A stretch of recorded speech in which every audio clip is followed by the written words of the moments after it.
අයිබෝවන් සුබෝදෑසනක්. අපි අදත් සූදානම් වන්නේ මේ පින්වන්ත උදෑසන සතියන්ත ඉරිදා දිනේ ඔබේ සිත් ධර්මයෙන් පෝෂණය කරන මෙත්නෙත් පාමුල ආරම්භ කරන්නට.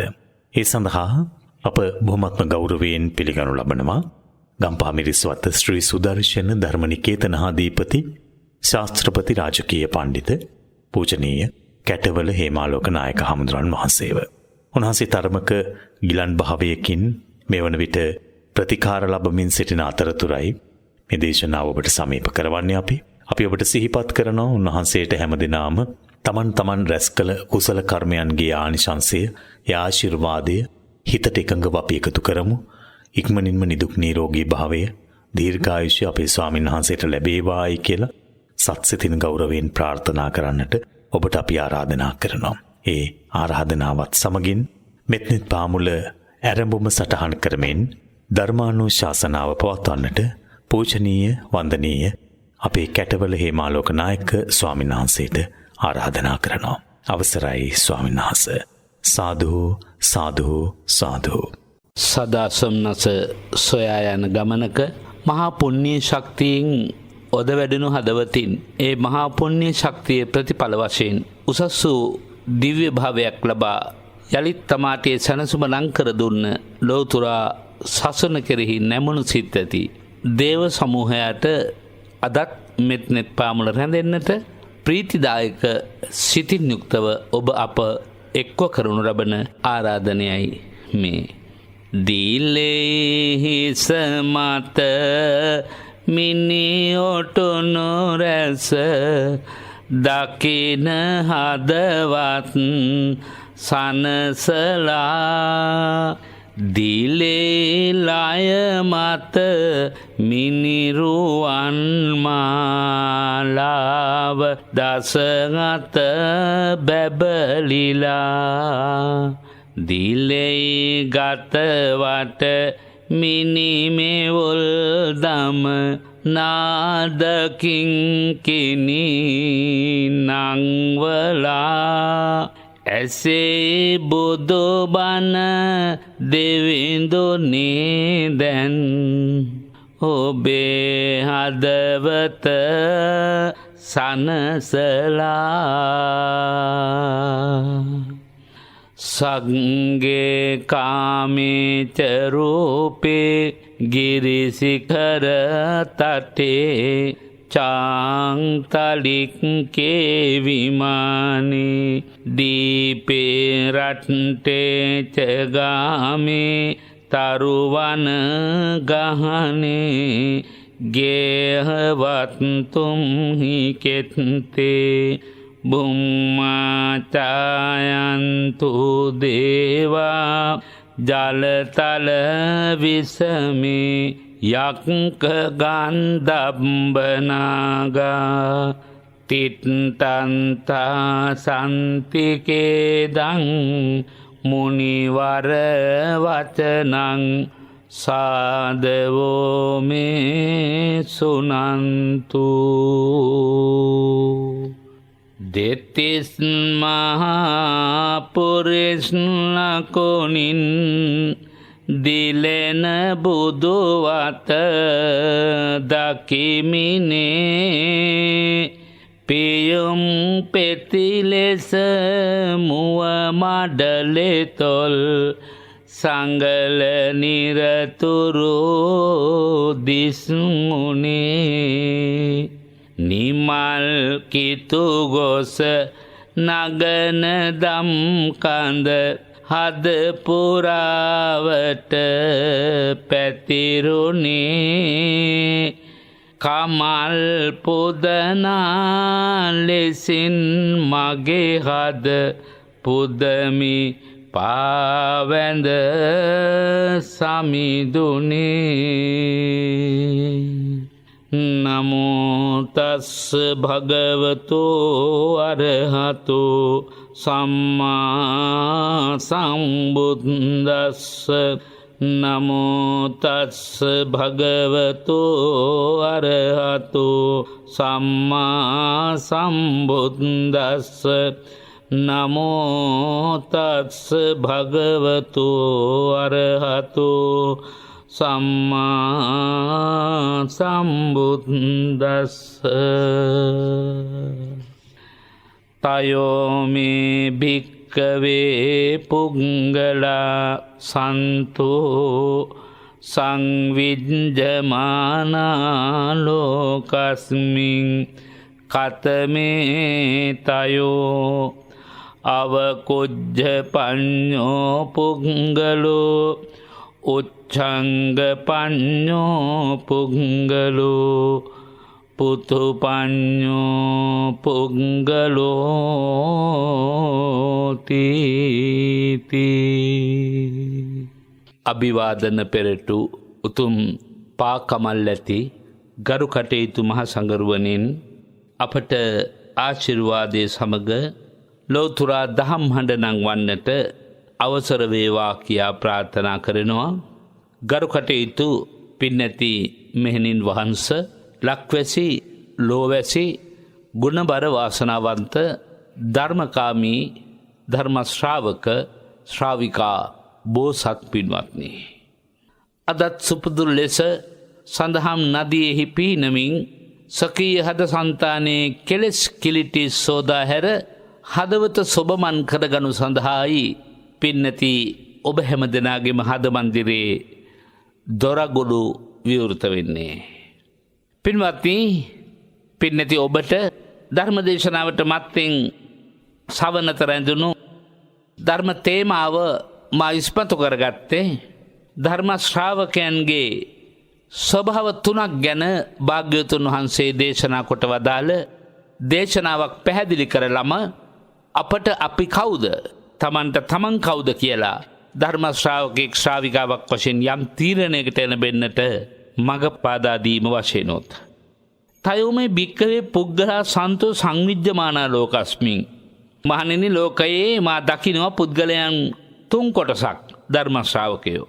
එක කොටසක් අවකුජ්ජ පඤ්ඤා පුද්ගලයා, දෙවනි ශ්‍රාවකයා උච්ඡංග පඤ්ඤා පුද්ගලයා, තුන්වෙනි ශ්‍රාවකයා පුතු පඤ්ඤා පුද්ගලයා. දැන් අපි බලමු මේ පුද්ගලයන් තුන්දෙනාගේ ස්වභාවය තේරුම් අරගෙන ධර්ම ශ්‍රාවකයෝ හැටියට අපි කුමන කොටසද තමන් අයත් වන්නේ කියලා.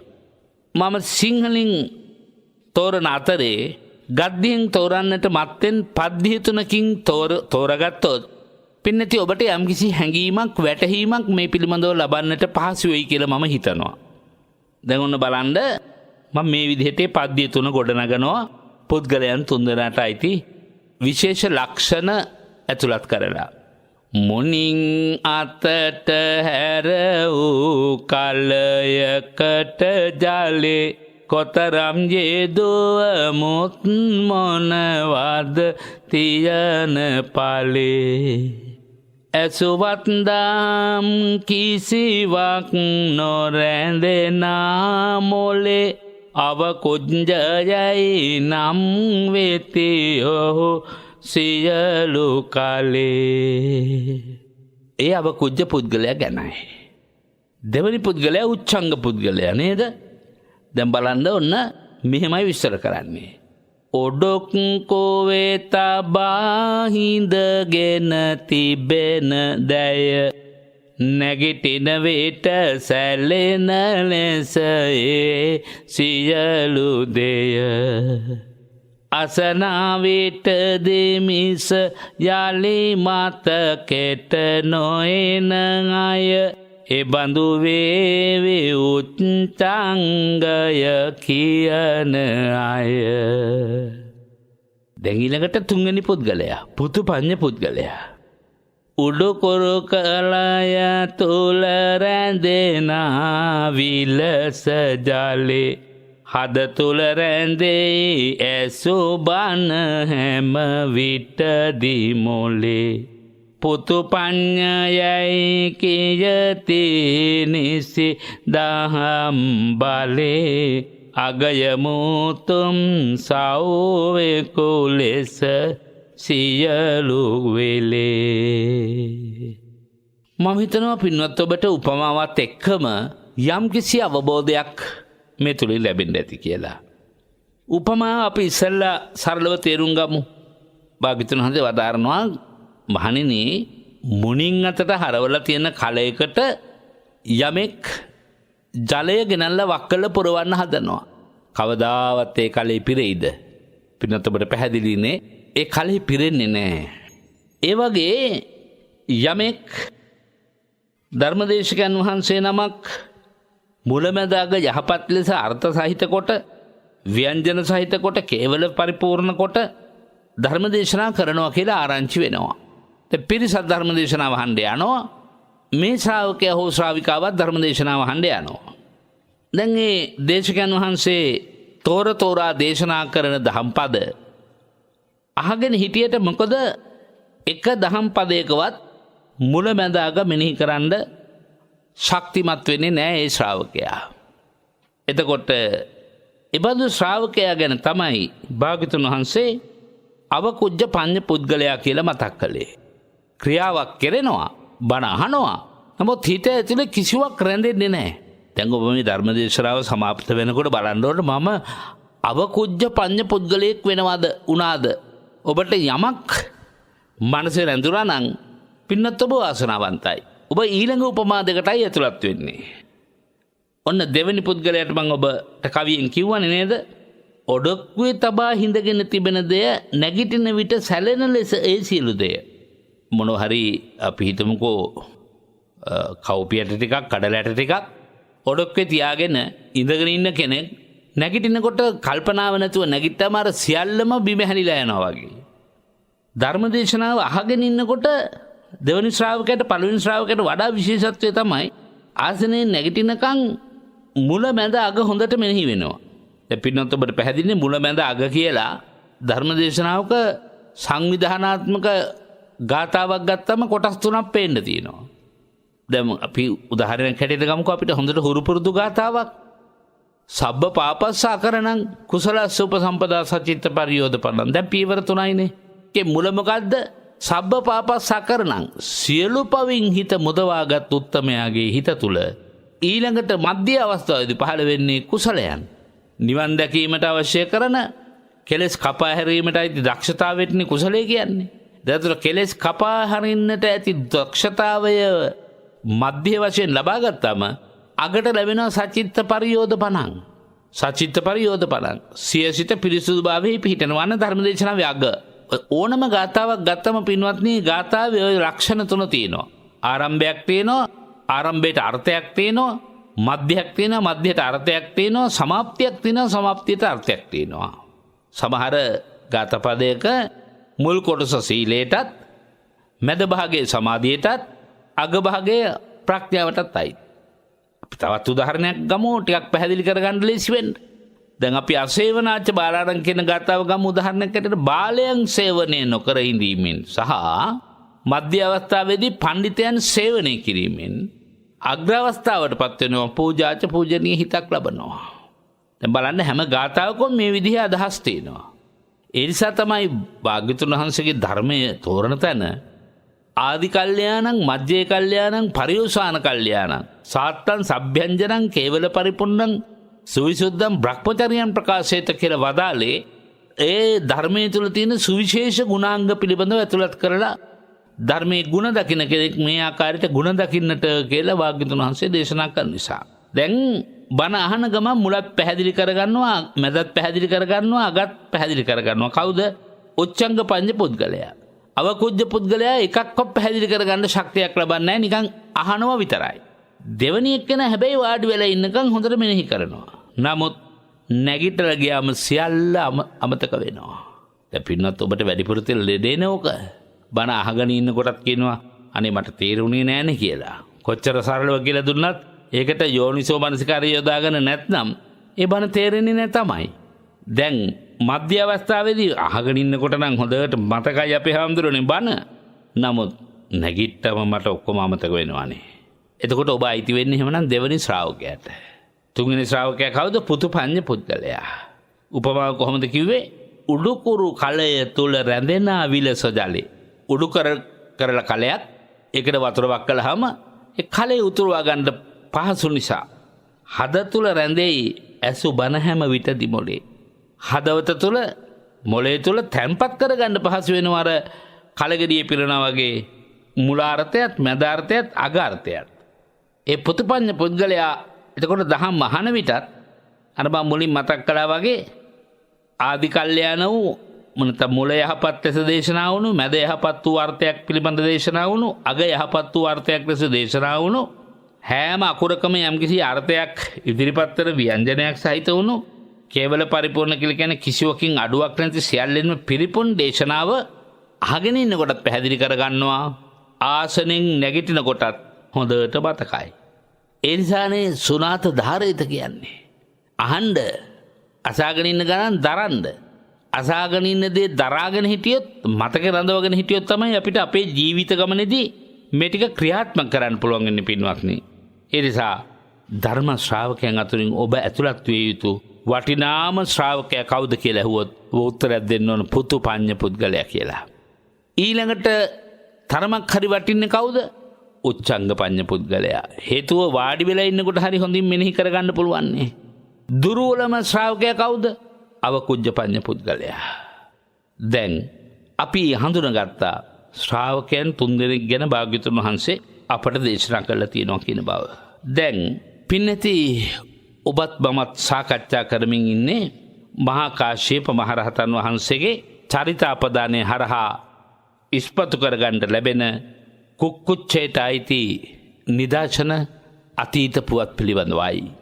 පින්වත්නි, ඊට පිවිසීමක් වශයෙන් මම තවත් ඔබට කරුණු කීපයක් දේශනා කළොත් හොඳයි කියලා හිතනවා. භාග්‍යවතුන් වහන්සේ දේශනා කරනවා මහණෙනි මම ලෝකයේ පින්පව් සහ පින්පව් දෙක මිශ්‍රව පින වෙනමත් පව වෙනමත් පින්පව් දෙක මිශ්‍රවත් කරන අයට භව සසරෙහි ලැබෙන ආදීනව විපාක පිළිබඳව ඔබ වහන්සේලාට දේශනා කරන්නයි බලාපොරොත්තුව කියලා. තයෝ මේ භික්කවේ පුද්ගලෝ සන්තෝ සංවිජ්ජමානා ලෝකස්මින් කතමේ තයෝ. මහණෙනි ඔන්න මම ඔබට පුද්ගලයන් 3 දෙනෙක් දේශනා කරනවා. ඉද භික්කවේ ඒකච්චෝ පුද්ගලෝ සබ්භ්‍යාපජ්ජං කාය සංකාරං වචී සංකාරං මනෝ සංකාරං අபிසංකාරಂತಿ. ඉද භික්කවේ ඒකච්චෝ පුද්ගලෝ අභ්‍යාපජ්ජං කාය සංකාරං වචී සංකාරං මනෝ සංකාරං අபிසංකාරොත්. ඉද භික්කවේ ඒකච්චෝ පුද්ගලෝ සබ්භ්‍යාපජ්ජේ අභ්‍යාපජ්ජේ කාය සංකාරං වචී සංකාරං මනෝ සංකාරං අபிසංකාරොන්ති. මේ පිළිබඳව දීර්ඝ විවරණයක් තියෙනවා. මම පාලි වාක්‍යයත් බොහොම කෙටි කරලා අරගත්තේ. සිංහලත් ඔබට මම තේරෙන භාෂාවෙන් කියන වැඩිමනත් මේ පිළිබඳව ඉගෙන ගන්න ඕන අය අංගුත්තර නිකායේ පුද්ගල වර්ගයේ තික නිපාතයේ 3 වෙනි ගාථා පෙළට ගියොත් ඔබට පුළුවන්කම ලැබෙනවා මේ පිළිබඳව වැඩිමනත් විස්තර මතු කරගන්නට. මම ඔබට ඒකත් කවි දෙකකින් මතක් කරනවා. ඊට පස්සේ අපි සරලව සිංහලෙන් තෝරගන්නවා. හොඳට මතක තියාගන්න. මේක ඔබ දන්න සරල කාරණා. නමුත් අපි මේ පිළිබඳව නැවත නැවතත් සිහිපත් කර ගැනීම අපේ දැනුම වඩාත් ශක්තිමත් වීම සඳහා ඉදිරියට අපි දේශනා කරන දේශනාවෙහි අර්ථය වඩා හොඳින් මනසෙහි රඳවා ගැනීම සඳහා සංසාර ස්වභාවය, මරණය, එවැගේම උපත, සිදුවේගෙන යන ආකාරය, එවැගේම එකම ජීවිත කාල සීමාවක් තුළ කර්මය හා කර්ම විපාක ප්‍රතික්‍රියා කරන ආකාරය තේරුම් ගන්නට මහා කාශ්‍යප මහ රහතන් වහන්සේගේ චරිතාපදානයේ හරහා අතීත භව ගමන හරහා අපට කරුණු ඉස්මතු වෙන නිසා ඒකටත් මේ දැනුම ප්‍රයෝජනවත් වෙනවා. පාපී සංකාර රැස් කොට මනස තුල සසරෙහි විඳ ගනී යාලී දුකෙහි ඵල. පුණ්‍ය සංකාර රැස් කළ හිතක් තුල නිදුක් සැප විඳී ඇවිදින සසර තුල. පින්පව් සංකාර රැස් කොට හිතක් තුල සැප දුක විඳී අපමණ ලෙස සසර තුල. දැහන්ගත වූ සංකාරයෝ සිතක් තුල දැන් සුවය විඳගත හැක සසර තුල දැකපට පැහැදිලි අප මේ සසර භවයෙන් භවයට ගෙන යන්නෙත් එකම භවය තුල වුවද සැප දුක දෙක ළඟා කර දෙන්නෙත් කර්මය නිසාමයි කියන බව භාග්‍යවතුන් වහන්සේගේ පැහැදිලි කිරීම. පින්වත්නි මේ පිළිබඳව ටිකක් ගැඹුරටත් පළලටත් සාකච්ඡා කිරීමත් හොඳයි කියලා මට හිතෙනවා. යම්කිසි කෙනෙක් යම්කිසි පාපී සංකාරයක් අපි එකට කියන්නේ අපුඤ්ඤාවි සංකාර කියලානේ. සංකාර කියලා කියන්නේ සකස් වෙනවා. පාපී සංකාරයක් සකස් වෙන්නට ප්‍රධාන වශයෙන් බලපාන්නේ මොකද්ද? මෝහයයි. මෝහය මූලික වෙමින් ලෝභයෙන් පාපී සංකාර උපදින්නත් පුළුවන්. ද්වේෂයෙන් පාපී සංකාරයෙන් උපදවන්නත් පුළුවන්. ඒතර පව් සංකාර කොටස් දෙකයි. මොකද ලෝභී සංකාර යෝගෙම ද්වේෂ සංකාර. ද්වේෂයෙන් තමයි අනිත් කෙනෙක් මරන්නේ, කොටන්නේ, බැන අඬ ගහගන්නේ, රණ්ඩු සරුවල් වෙන්නේ ඔක්කොම ද්වේෂයෙන්. ලෝභයෙන් කරන්නේ තමා සතු දේ පිළිබඳව ලෝභකම ඇති කිරීමත් අනුන් සතු දේ තමා සතු කරගන්නට දරන නිරන්තර වෑයමත් හරහා පාපී සංකාර රැස් වෙනවා. මේ සංකාර දෙකම රැස් වෙන්නේ මොකක් නිසාද? මෝහය නිසා. මෝහයට තව නමක් කියන්න කිව්වොත් ඔන්න ඔබට පුළුවන්.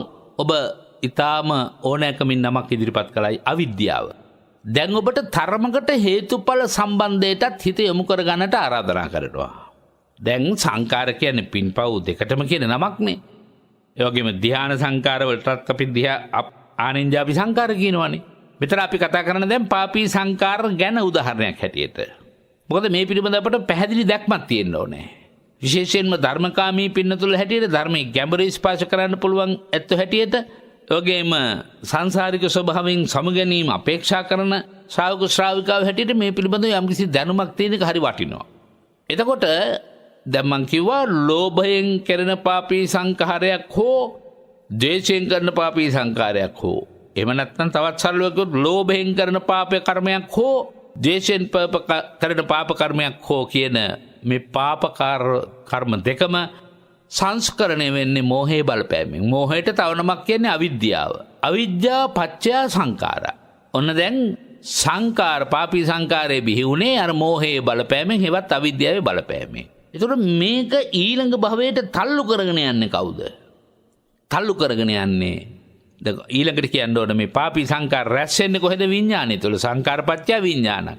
විඥාණය මේ භවයෙන් ඊළඟ භවයකට තල්ලු කරගෙන යන්නේ තණ්හාව විසින්. තණ්හාව විසින් මේ පාපී සංකාරය ඊට ගැළපෙන භවයකට අරගෙන ගිහිල්ලා එහි අලවා තබන්නේ, හිරකොට තබන්නේ උපාදානයේ විසින්.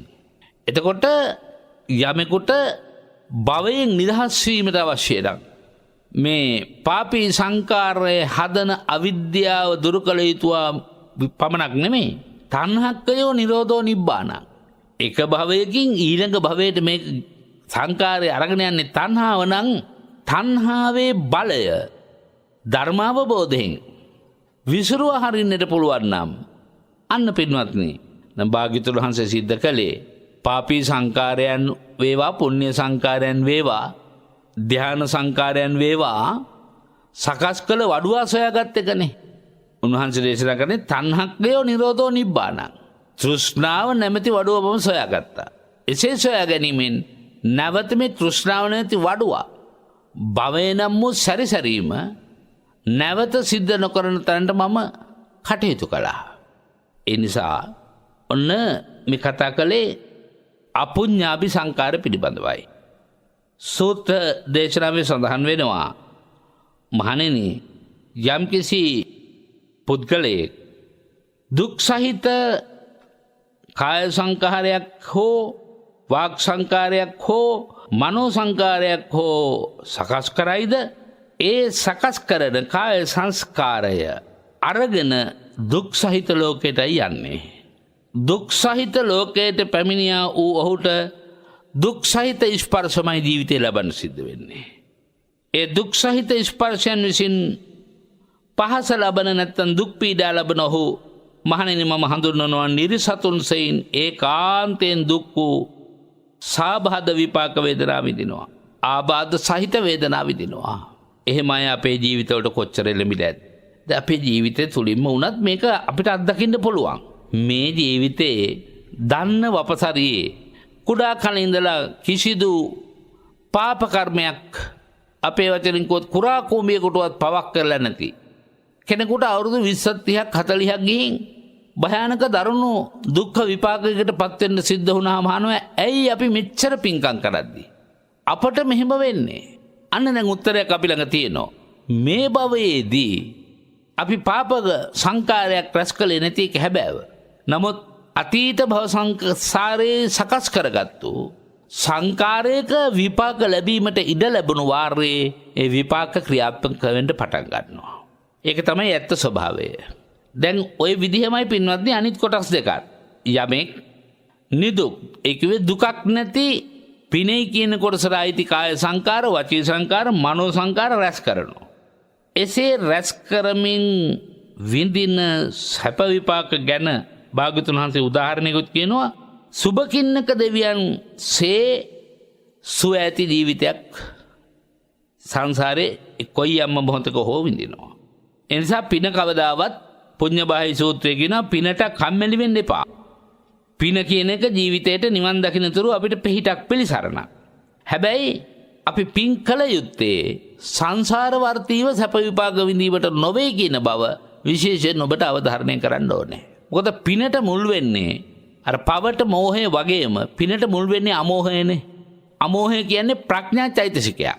එතකොට ප්‍රඥා චෛතසිකයක් තුල ඇතැම් විට පින භවගාමී සංසාරයේ සැප විපාකයක් ප්‍රාර්ථනා කළොත් නැවත ලෝභයෙන් එන්නේ. එතකොට ප්‍රඥා සංකාරය අඩක් තියෙනවා, පාපී සංකාරයත් අඩක් තියෙනවා. ඒ කියන්නේ භව සංසාරයේ සැප මනුෂ්‍ය ලෝක වේවා, දිව්‍ය ලෝක වේවා, සසර සසන්තුරු සැප විපාක ලබන්නට මේ පින හේතු වාසනා වේවා කියලා කෙනෙක් ප්‍රාර්ථනා කරනවා නම් එයාට ලෝභයක් මූලික වෙනවනේ. එයාට ලෝභයක් මූලික වෙනවා. ඒ ලෝභයේ මූලික වුණොත් වැහෙන්නේ නිවන දොර. ඒ නිසා අලෝභයක සහිත හිත හදාගෙන, අමෝහයෙන් හිත හදාගෙන කරන ලද පින්කම් වලින් අපි ප්‍රාර්ථනා කටයුත්තේ කුමක්ද? අපි ප්‍රාර්ථනා කළ යුත්තේ මේ පුණ්‍ය ශක්තිය මට නිවන් පිණිස වේවා කියලායි පින්වත්නි. දැන් ඊළඟ තුන්වෙනි කාරණේ හැටියට භාග්‍යවතුන් වහන්සේ පැහැදිලි කරන්නේ මහණෙනි යමෙක් දුක් සහිත වූද දුක් රහිත වූද කාය සංකාර රැස් කරනවා. දුක් සහිත වූද දුක් රහිත වූද කාය සංකාර රැස් කරනවා. එතකොට දුක් සහිතයි දුක් රහිතයි කියන්නේ පිනක් වූද පවක් වූද දේවල් කයින් සිද්ධ කරනවා. පිනටත් අයිති පවටත් අයිති දේවල් වචනෙන් කතා කරනවා. පිනටත් අයිති පවටත් අයිති දේවල් මනසින් ක්‍රියාත්මක කරනවා.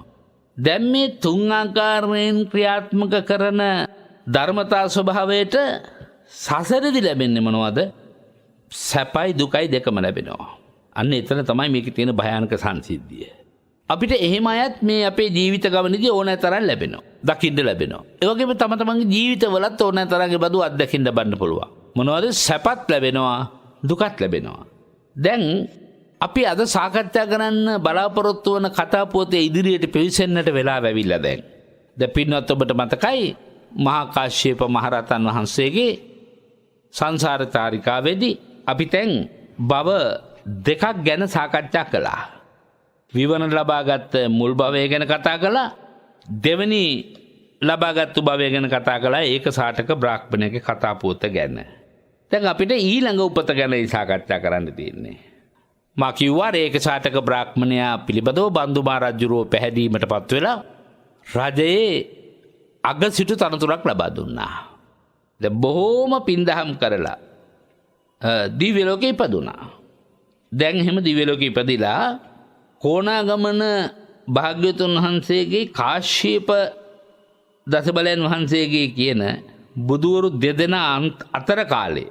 ඒ කියන්නේ අපි දන්නවා කොණාගමන කාශ්‍යප ගෞතම කියන මේ තුන්වෙනි බුදුරජාණන් වහන්සේනේ ගෞතම බුදුහාමුදුරුවෝ. එතකොට එතන ඉඳලා බලනකොට එතන ගෞතම බුදුහාමුදුරුවන්ටත් පෙර පහළ වුණේ කාශ්‍යප බුදුහාමුදුරුවෝ. කාශ්‍යප බුදුහාමුදුරන්ට පෙර පහළ වුණේ කොණාගම බුදුහාමුදුරුවෝ. දැන් කොණාගමන බුදුරජාණන් වහන්සේටත් කාශ්‍යප බුදුරජාණන් වහන්සේ පහළ වෙලා ඒ අතර කාලේ අපේ බෝධිසත්වයන් වහන්සේ එහෙම නැත්නම් මහා කාශ්‍යප නම් වූ බෝධිසත්වයන් වහන්සේ බරණැස් නුවර කෙළඹිගයක ඉපදුනා. කැළඹගේ කියලා කියන පින්නන්ති වෙලහෙන දාම් කරමින් ජීවත් වෙන මහා ධන සම්පත් ඇති තැනක කියලා අපි හිතමු. එතුමා තරුණ වයසට පැමිණිලා උදේට සක්මන් කරමින් ඉන්න අතරදී දැක්කා දැන් මේ බුදුවරු දෙනම කාලේ අතරදී පිරිවන්තනි පහළ වෙන්නේ පසේ බුදුවරු. අපි ඒකත් විශේෂයෙන් මතක තියාගන්න. මොකද සම්මා සම්බුදුවරු පහළ වී වැඩ ඉන්න කාලෙට පසේ බුදුවරු පහළ වෙන්නේ නැහැ. පසේ බුදුවරු පහළ වී වැඩ ඉන්න කාලෙට සම්මා සම්බුදුවරු පහළ වෙන්නේ නැහැ. ඊළඟ කාරණේ සම්මා සම්බුදුවරු දෙනමක් එක කාලේ පහළ වෙන්නේත් නැහැ. මේක අපූර්ව න්‍යායක් පින්නත්. මේකත් අපි ඉගෙන ගන්න හරි වටිනවා. දැන් ඔන්න කොණාගමන බුදුරජාණන් වහන්සේගේ කාශ්‍යප බුදුරජාණන් වහන්සේගේ අතරත පහළ වෙන්න ඕන කවුද එහෙමනම්? පසේ බුදුරජාණන් වහන්සේලා. දැන් පසේ බුදුරජාණන් වහන්සේලාගේ තියෙන විශේෂත්වයත් අපි ටිකක් කතා කරමු. පසේ බුදුරජාණන් වහන්සේලා ළඟත් අර කිව්ව අරහන් සම්මා සම්බුද්ධාදී සියලු නව ගුණයන් අන්තර්ගතයි. නමුත් උන්වහන්සේලා පච්චේක බුදු බව, ඒවත් ප්‍රත්‍යේක බෝධියෙන්, එහෙම නැත්නම් පසේ බුදු බවින් අමා නිවන ස්පර්ශ කළාට මොකද? තවත් පිරිසකට ධර්මයේ බෙදා දීමේ අවශ්‍යතාවයක් හෝ ප්‍රාර්ථනා බලයක් උන්වහන්සේට තිබුණේ නැහැ. ඒ නිසා පසේ බුදුරජාණන් වහන්සේලා පින්වත්නි සම්පූර්ණ කරන්නේ පාරමිතා 10 ඒ කිව්වේ පාරමිතා සහ උපපාරමිතා. දාන පාරමිතාව කියන්නේ ඔබ දන්නවා බාහිර සම්පත් දන් දෙන එක. උපපාරමිතාව කියලා කියන්නේ ශරීරාංග දන් දෙන එක. සීල පාරමිතාවෙදිත් එහෙමයි. දස පාරමිතාවෙදිම එතකොට පාරමිතා උපපාරමිතා කියන කොටසට අයිති දෙකොටාශය තමයි උන්වහන්සේලා පුරන්නේ.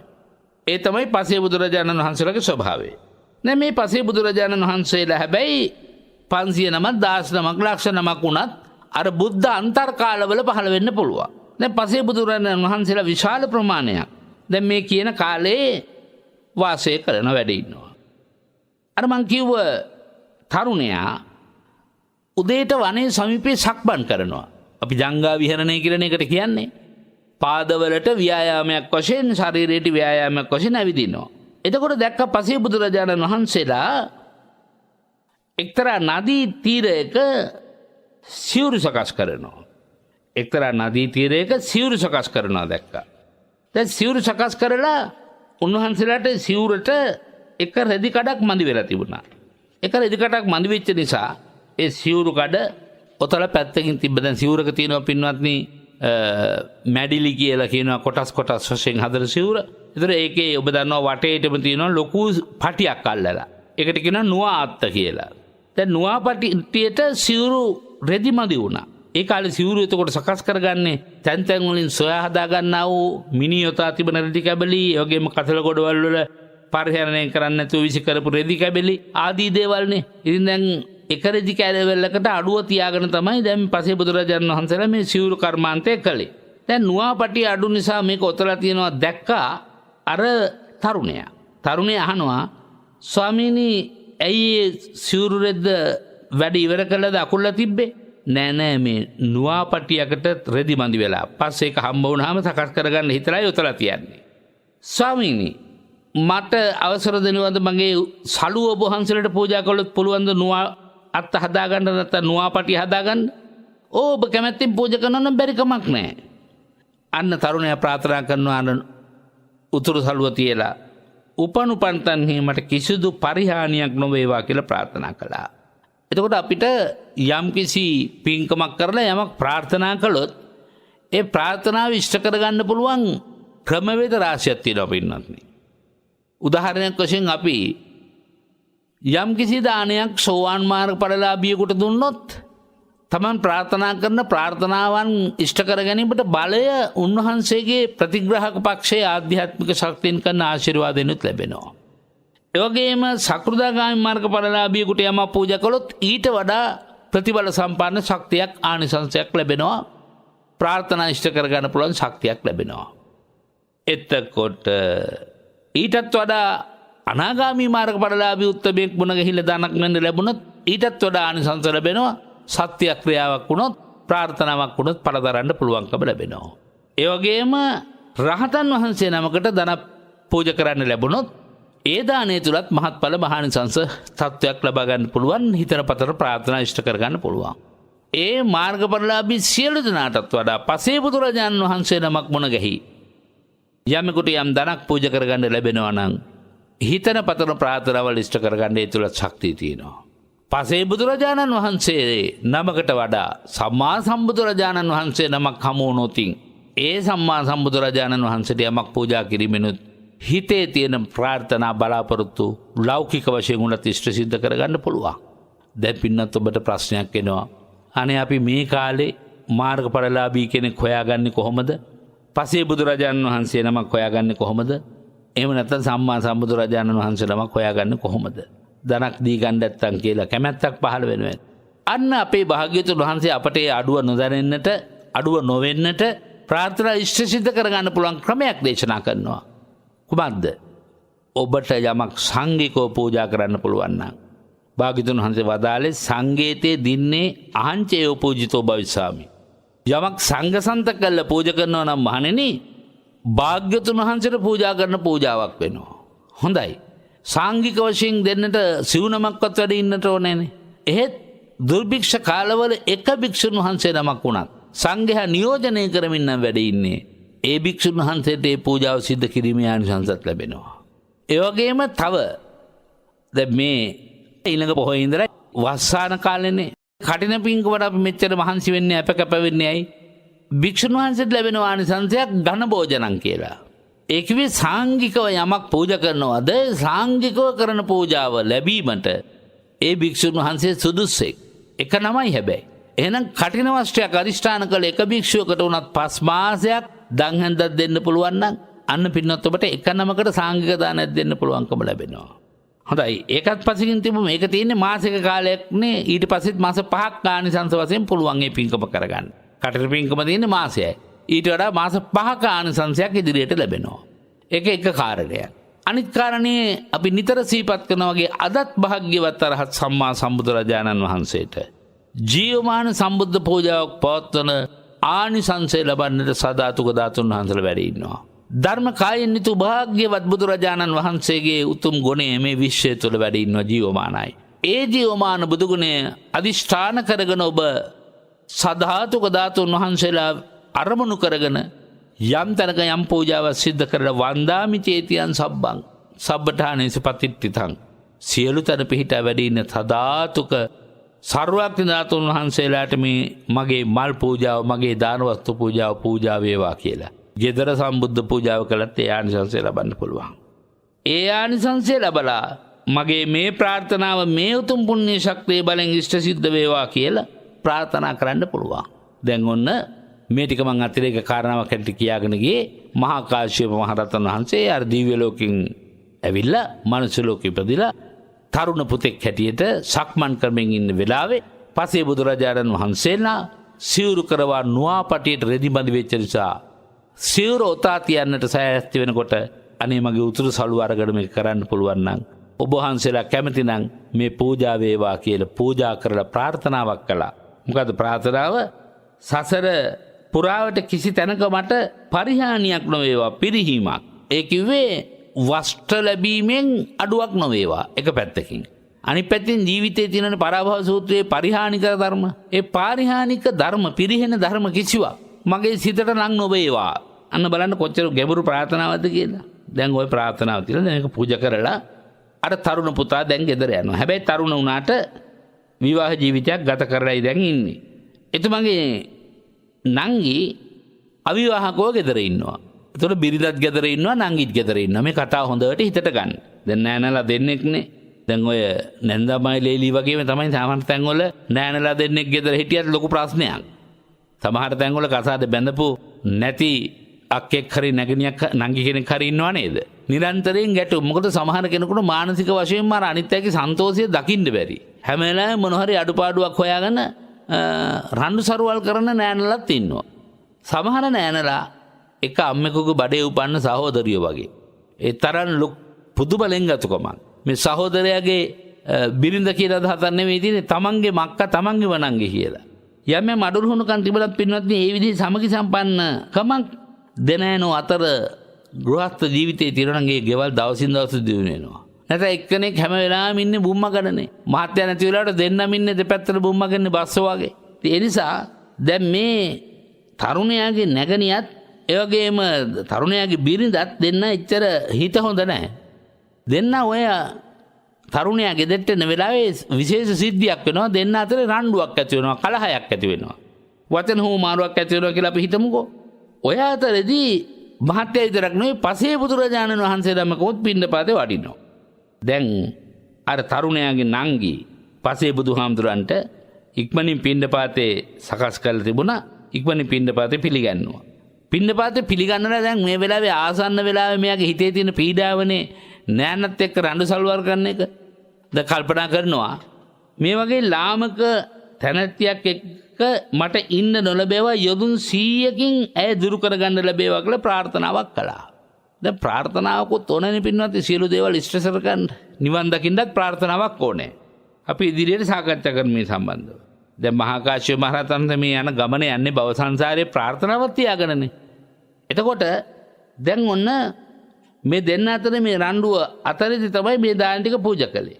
දැන් අයියාගේ නෝනා මිදුලේ ඉඳලා ඇය අර පසේ බුදුහාමුදුරන්ට දාන පූජා කළ කරව ප්‍රාර්ථනාවට අහුම්කම් දෙනවා. කල්පනා කරන හොඳයි උඹේ ප්‍රාර්ථනාව මාව යොදුන් 100කටවත් ඈතින් ඉන්න කියලානේ, මාව හම්බෙන්න එපා කියලානේ. ඔය ප්‍රාර්ථනාව ඉෂ්ට වෙන්නේ ඔය දානේ වැළඳුවොත් නේ පසේ බුදුහාමුදුරෝ. අන්නේ ප්‍රාර්ථනාව ඉෂ්ට වෙනවට ඊර්ෂියාවට දුවලා ගිහින් අර පසේ බුදුරජාණන් වහන්සේගෙන් පාත්‍රය උදුරගත්. දැන් මේ පිණ්ඩපාතේ ටික පූජා කරපු පාත්‍රය.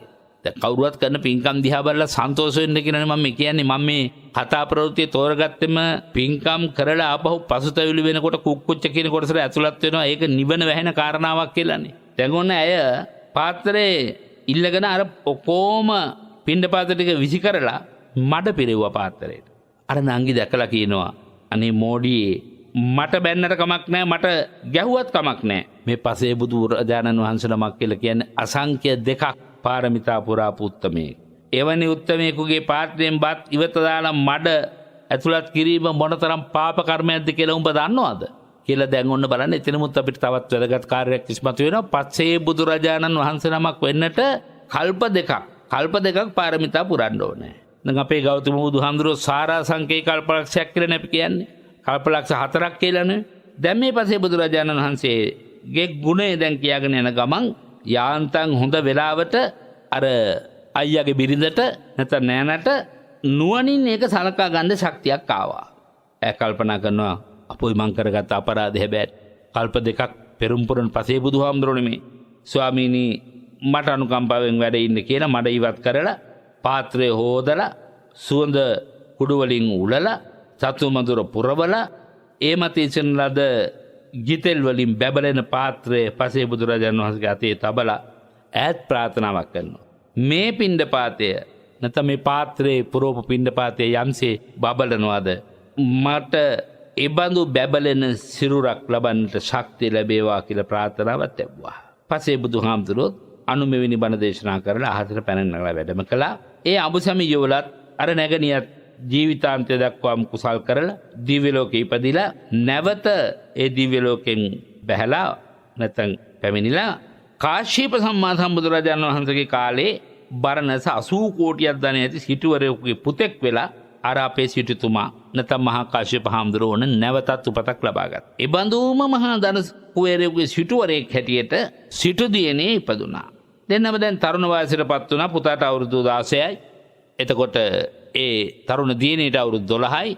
දැන් පුතාට අවුරුදු 16 වයසේදී කල්පනා කරනවා විවාහයක් කරලා දෙන්න හොඳයි. දැන් ඒ පුතා කැමති උනේ නැහැ. අකමැති වුණත් අකමැත්තෙන් හරි මව්පිය කියාපු දෙයට කැමති වෙන්න ඕන නිසා කමක් නැහැ. එවනම් අපි විවාහයකට මං කැමති වෙන්න. බොහොම අකමැත්තෙන් ඒත් පෙර සංසාරේ බැඳීම නිසා අර දියණියට මව්පිය පණිවිඩයක් ඇවලා කැඳවල ඇහුවාම මෙන්න මේ වගේ බිරිඳක් ඉන්නවා ඔයා කැමතිද කියලා. ඊට පස්සේ කැමතියි කියලා කිව්වා. කැමති නිසා දැන් විවාහ උත්සවය සිද්ධ කළා.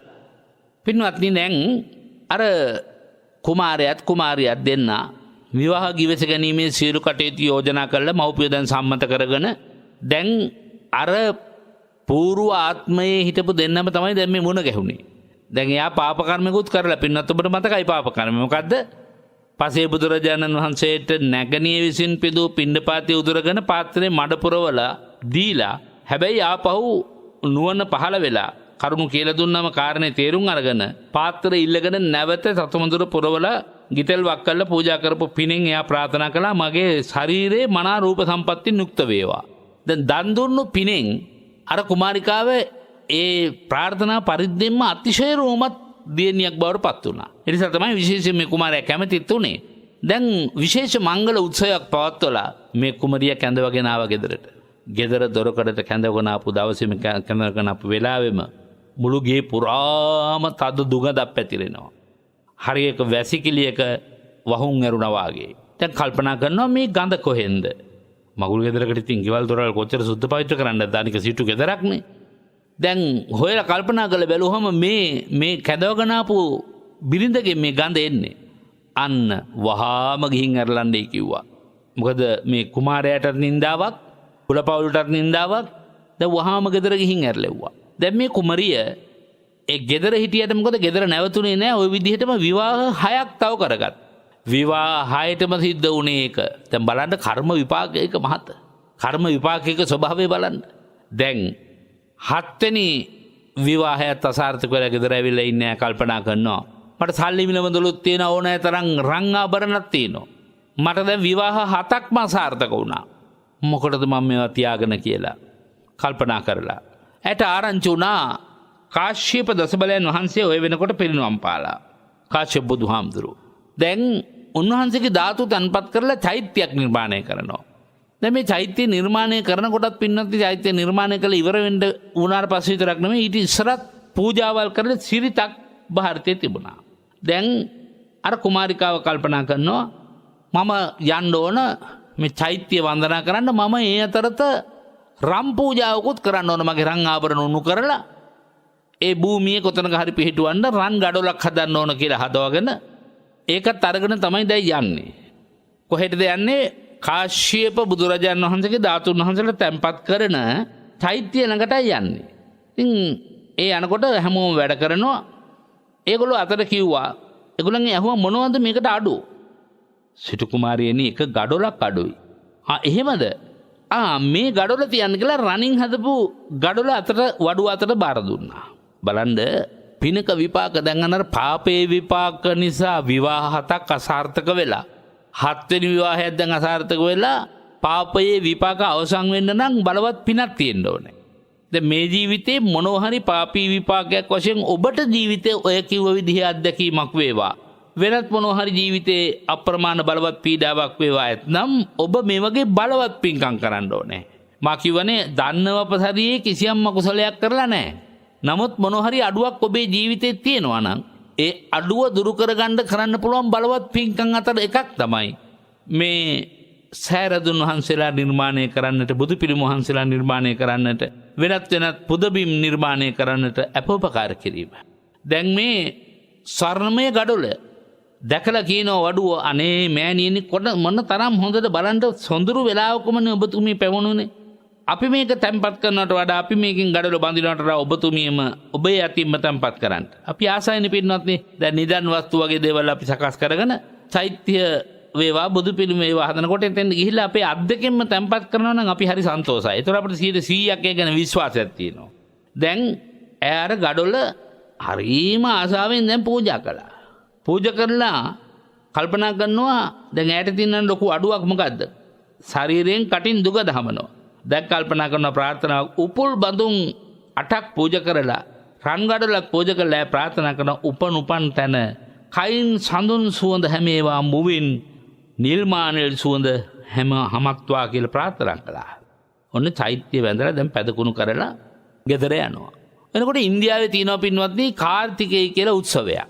ඒකට අමුසෙමියන් හැමෝම යනවා. දැන් අර පළවෙනි වරට මෙයා විවාහ කරගත්ත මහත්තයා ආයි විවාහයක් කරගත්තේ නැහැ. ඔහොම ඉන්න ගමන් එතුමාට හිතෙනවා අර බලන්න අරයාගේ පිනේ ඵල විපාක එවලෙම දෙන හැටි. මගේ අර පළවෙනි ස්වාමී දිනේගේ අඩුපාඩු මොනවද තිබ්බත් කමන්නේ මම බලනවා ඇගේ අඩුපාඩු හදා ගන්න පුළුවන්ද කියලා. දූත පිරිසක් යවනවා දැන් අර පළවෙනි ස්වාමී දිනේ හම්බෙන්න. අන්න ඔබතුමිය එක්කන් එන්න කියලා කියනවා. අනේ මට පාරට බහලා යන්න බෑ. මම ළඟ දැන් කිසිම ආභරණයක් නැහැ. නැත්නම් මම පළවෙනි ස්වාමියාට හරි ප්‍රියයි. ගිහින් කියන්න මට එන්න විදියක් නැහැ. මගේ ආභරණ ටික ඔක්කොම විකුණලා මට මෙහෙම පින්කමක් කරගන්න සිදු වුණා කියලා.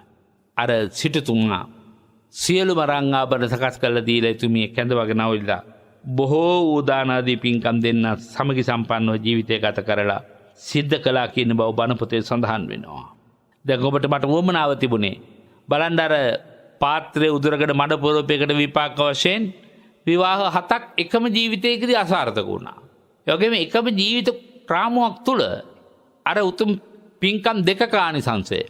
ඒ කිව්වේ අර පාත්‍රයේ උදුරගත්තට මොකද චතුර්මදර පූජා කළ පින. ඒ පිනත් ඒ විතරක් නෙමෙයි. තවත් විශේෂ පිනක් දැන් ගඩොලයක් පූජා කළ කරන්නේ. පින්නත් ඔබ පිනක් කළාම මෙහෙම හිතන්න. සාදු සාදු මෙමා කළ පින් පෑදි පෑදී තිබේවා. අතීත සංසාරයේ කරපු පින්කම් පෑදි පෑදී තිබේවා. ආදී නොදැන කළ පව් සේදි සේදී ගෙවේවා. මේ අවස්ථාව සිහිපත් කරන හොඳම නිර්මාණයක් මේක ඔබ දන්නවා. සාදු සාදු දුකක් විපතක් කිසිම කලකත් නොවේවා. සාදු සාදු මේ පින් බලයෙන් නිවන් සම්පත් ලැබේවා. මේ ප්‍රාර්ථනාවත් හිත තුළ තැන්පත් කරගන්න පුළුවන් නම් පින්කම් කරලා පින්වත් ඔබට උසස් ආනිසංසයක් ඒ තුලින් ලබා ගන්නට හිමි කරගන්නට අවස්ථාව සැලසෙනවා. ඒ ප්‍රාර්ථනාවම අදත් තවමින් අප සතු පින් ඔබ හැමටත් ඔබ සතු පින් අප හැම දෙනාටමත් මුළු මහත් ලෝක සත්වයාටත් ආදේශ වීමෙන් ජීවිත මඟ සඵලමත් වීමට සංසාර ජීවිතයේ දුකක් පීඩාවක් නොවන්නට මේ පින්කම පාරමිතා වශයෙන් පිහිට වේවා පිළිසරණ වේවා මහෝපකාරයක්ම වේවා කියලා මෙත් සිතින් ප්‍රාර්ථනා කරමු. ආකාසට්ටා ච බුම්මට්ටා දේවා නාග මහිද්దికා පුඤ්ඤන්තං අනුමෝදිත්වා චිරං රක්칸තු සම්මා සම්බුද්ධ ශාසනං චිරං රක්칸තු සම්මා සද්ධම්ම දේශනං චිරං රක්칸තු සම්මා සම්බුද්ධ ශාවකන්ති. සාධු සාධු සාධු. මෙත්නෙත් පාමුල ධර්මානුශාසනාවයි නිමාවට පත්තුනේ අපේ ධර්මානුශාසනාව තුළ රැස් කළ කුසල සම්භාරය. ඒ වගේම අපේ ජීවිතවල අපි මේ ධර්ම දේශනා මාලාවන් ශ්‍රවණය කරමින් විශේෂයෙන්ම මෙත්නෙත් පාමුල ශ්‍රවණය කරමින් ජීවිතයට ධර්මයෙන් පිහිට ආශිර්වාද ලබාගත් වාර අනන්තයි. ඒ ආශිර්වාදාත්මක මඟ පෙන්වීම හැමදෑම බොහොම ගෞරවයෙන් ඔබට ලං කරපු අපේ පූජනීය කැටවල හේමාලෝක නායක හාමුදුරන් වහන්සේ මේ වන විට ගිලන්ව රෝහල් ගතව ප්‍රතිකාර ලැබමින් සිටින මොහොත මේ කලින් පටිගත කරපු දේශනාවක් ලෙසිනුයි ඔබට සමීප කරෙව්වේ. අපි හැමදෙනාම නැවත නැවත ප්‍රාර්ථනා කරමු උන්වහන්සේට ඉක්මන් සුවය ලැබේවා කියලා. නිදුක්ව නිරෝගීව තව බොහෝ කාලයක් මේ සසුන තුල ධර්මය නැමැති වටිනා වූ දායාදය ලෝක සත්වයාට සසර කතරින් එතර වීම උදෙසාම දේශනා කරන්නට උන්වහන්සේට ශක්තිය ධෛර්යය ඇති වේවා. සියලු සම්‍යක් දෘෂ්ටික දෙවියන්ගේ ආශිර්වාදය ලැබ අපේ නායක ස්වාමීන් වහන්සේ නිදුක් වේවා නිරෝගී වේවා ඉක්මනින් සුවතට හැරි නැවතත් මේ ධර්මය සමාජගත කරන්නට උන්වහන්සේට සියලු සම්‍යක් දෘෂ්ටික දෙවියන්ගේ ආශිර්වාදය ලැබේවා. ඒ ප්‍රාර්ථනාවත් හිතේ දරාගෙන කෙටි විරාමයක් සඳහා යන මොහොතේම ඔබට සිහිපත් කරනවා උන්වහන්සේගේ සුව දුක් විමසන්නට උන්වහන්සේගේ ප්‍රතිකර්මයන් සඳහා ඔබට පුළුවන් ආකාරයෙන් සහාය ලබා දෙන්නට උන්වහන්සේට ශක්තියක් වන්නට මෙන්න මේ දුරකථන අංකය ඔබ ලියා ගන්න 07114 222 844 07114 222 844 දුරකථන අංකය ඒ සඳහා විවරව තිබෙනවා. ඒ සඳහා ඔබට බොහොමත්ම ගෞරවයෙන් ආරාධනා කරමින් මෙත්නෙත් පාමුලෙන් අපි කෙටි විරාමයකට යමු වෙනවා.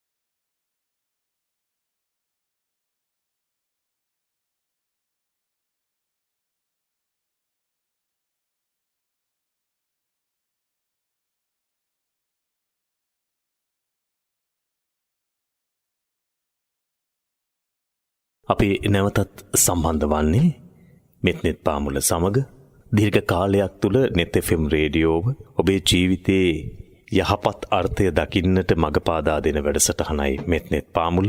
පූජනීය කැටවල හේමාලෝක නායක හාමුදුරන් වහන්සේ දීර්ඝ කාලයක් පුරාවට මෙත්නෙත් පාමුලෙන් ඔබට දහම් අවවාද ලබා දෙමින් අපි වැරදි මාර්ගයක යනවා නම් ඉන් මිදෙන්නටත් නිවැරදි මාර්ගයේ යනවා නම් මේ සඳහා තවත් ශක්තියක් උපදවමින් ඒ උතුම් ශක්තිය ගොඩනගන්නට පුළුවන් වටිනාම දායාදය වූ ධර්ම දායාදය සිත් තුළට ලං කරන්නට මෙත්නෙත් පාමුල හමුවේ කටයුතු කරනවා. උන්වහන්සේගේ මෛත්‍රී චේතනාවෙන් සෑම විටම පෝෂණය වන අපේ සිත් ධර්මයට නැඹුරු වනවා පමණක් නෙවෙයි, පවතින පීඩාවන් දුරු කරගන්නට, අසහනයන් නැති කරගන්නට, යම් ආකාරයේ හිතේ ඇතිවෙන්නා වූ ගතිය ඇතිවෙන්නා වූ නේක කම්කටොළු ප්‍රශ්න මේවා අකාමකා දමාගෙන සිත සංසුන් කරගන්නට උන්වහන්සේගේ දේශනාව විවහල් වෙනවා. ඒ නිසා අදත් ඒ ධර්මයට ප්‍රිය, ධර්මය අහන්නට කැමති පින්වතුන් වෙනුවෙන්, ශ්‍රාවකයන් වෙනුවෙන් උන්වහන්සේ ධර්මානුශාසනාව ආරම්භයේදීම ධර්මය අහනකොට අපේ ජීවිතවලට ලං කරගන්නට පුළුවන් වාග්ය පිළිබඳව,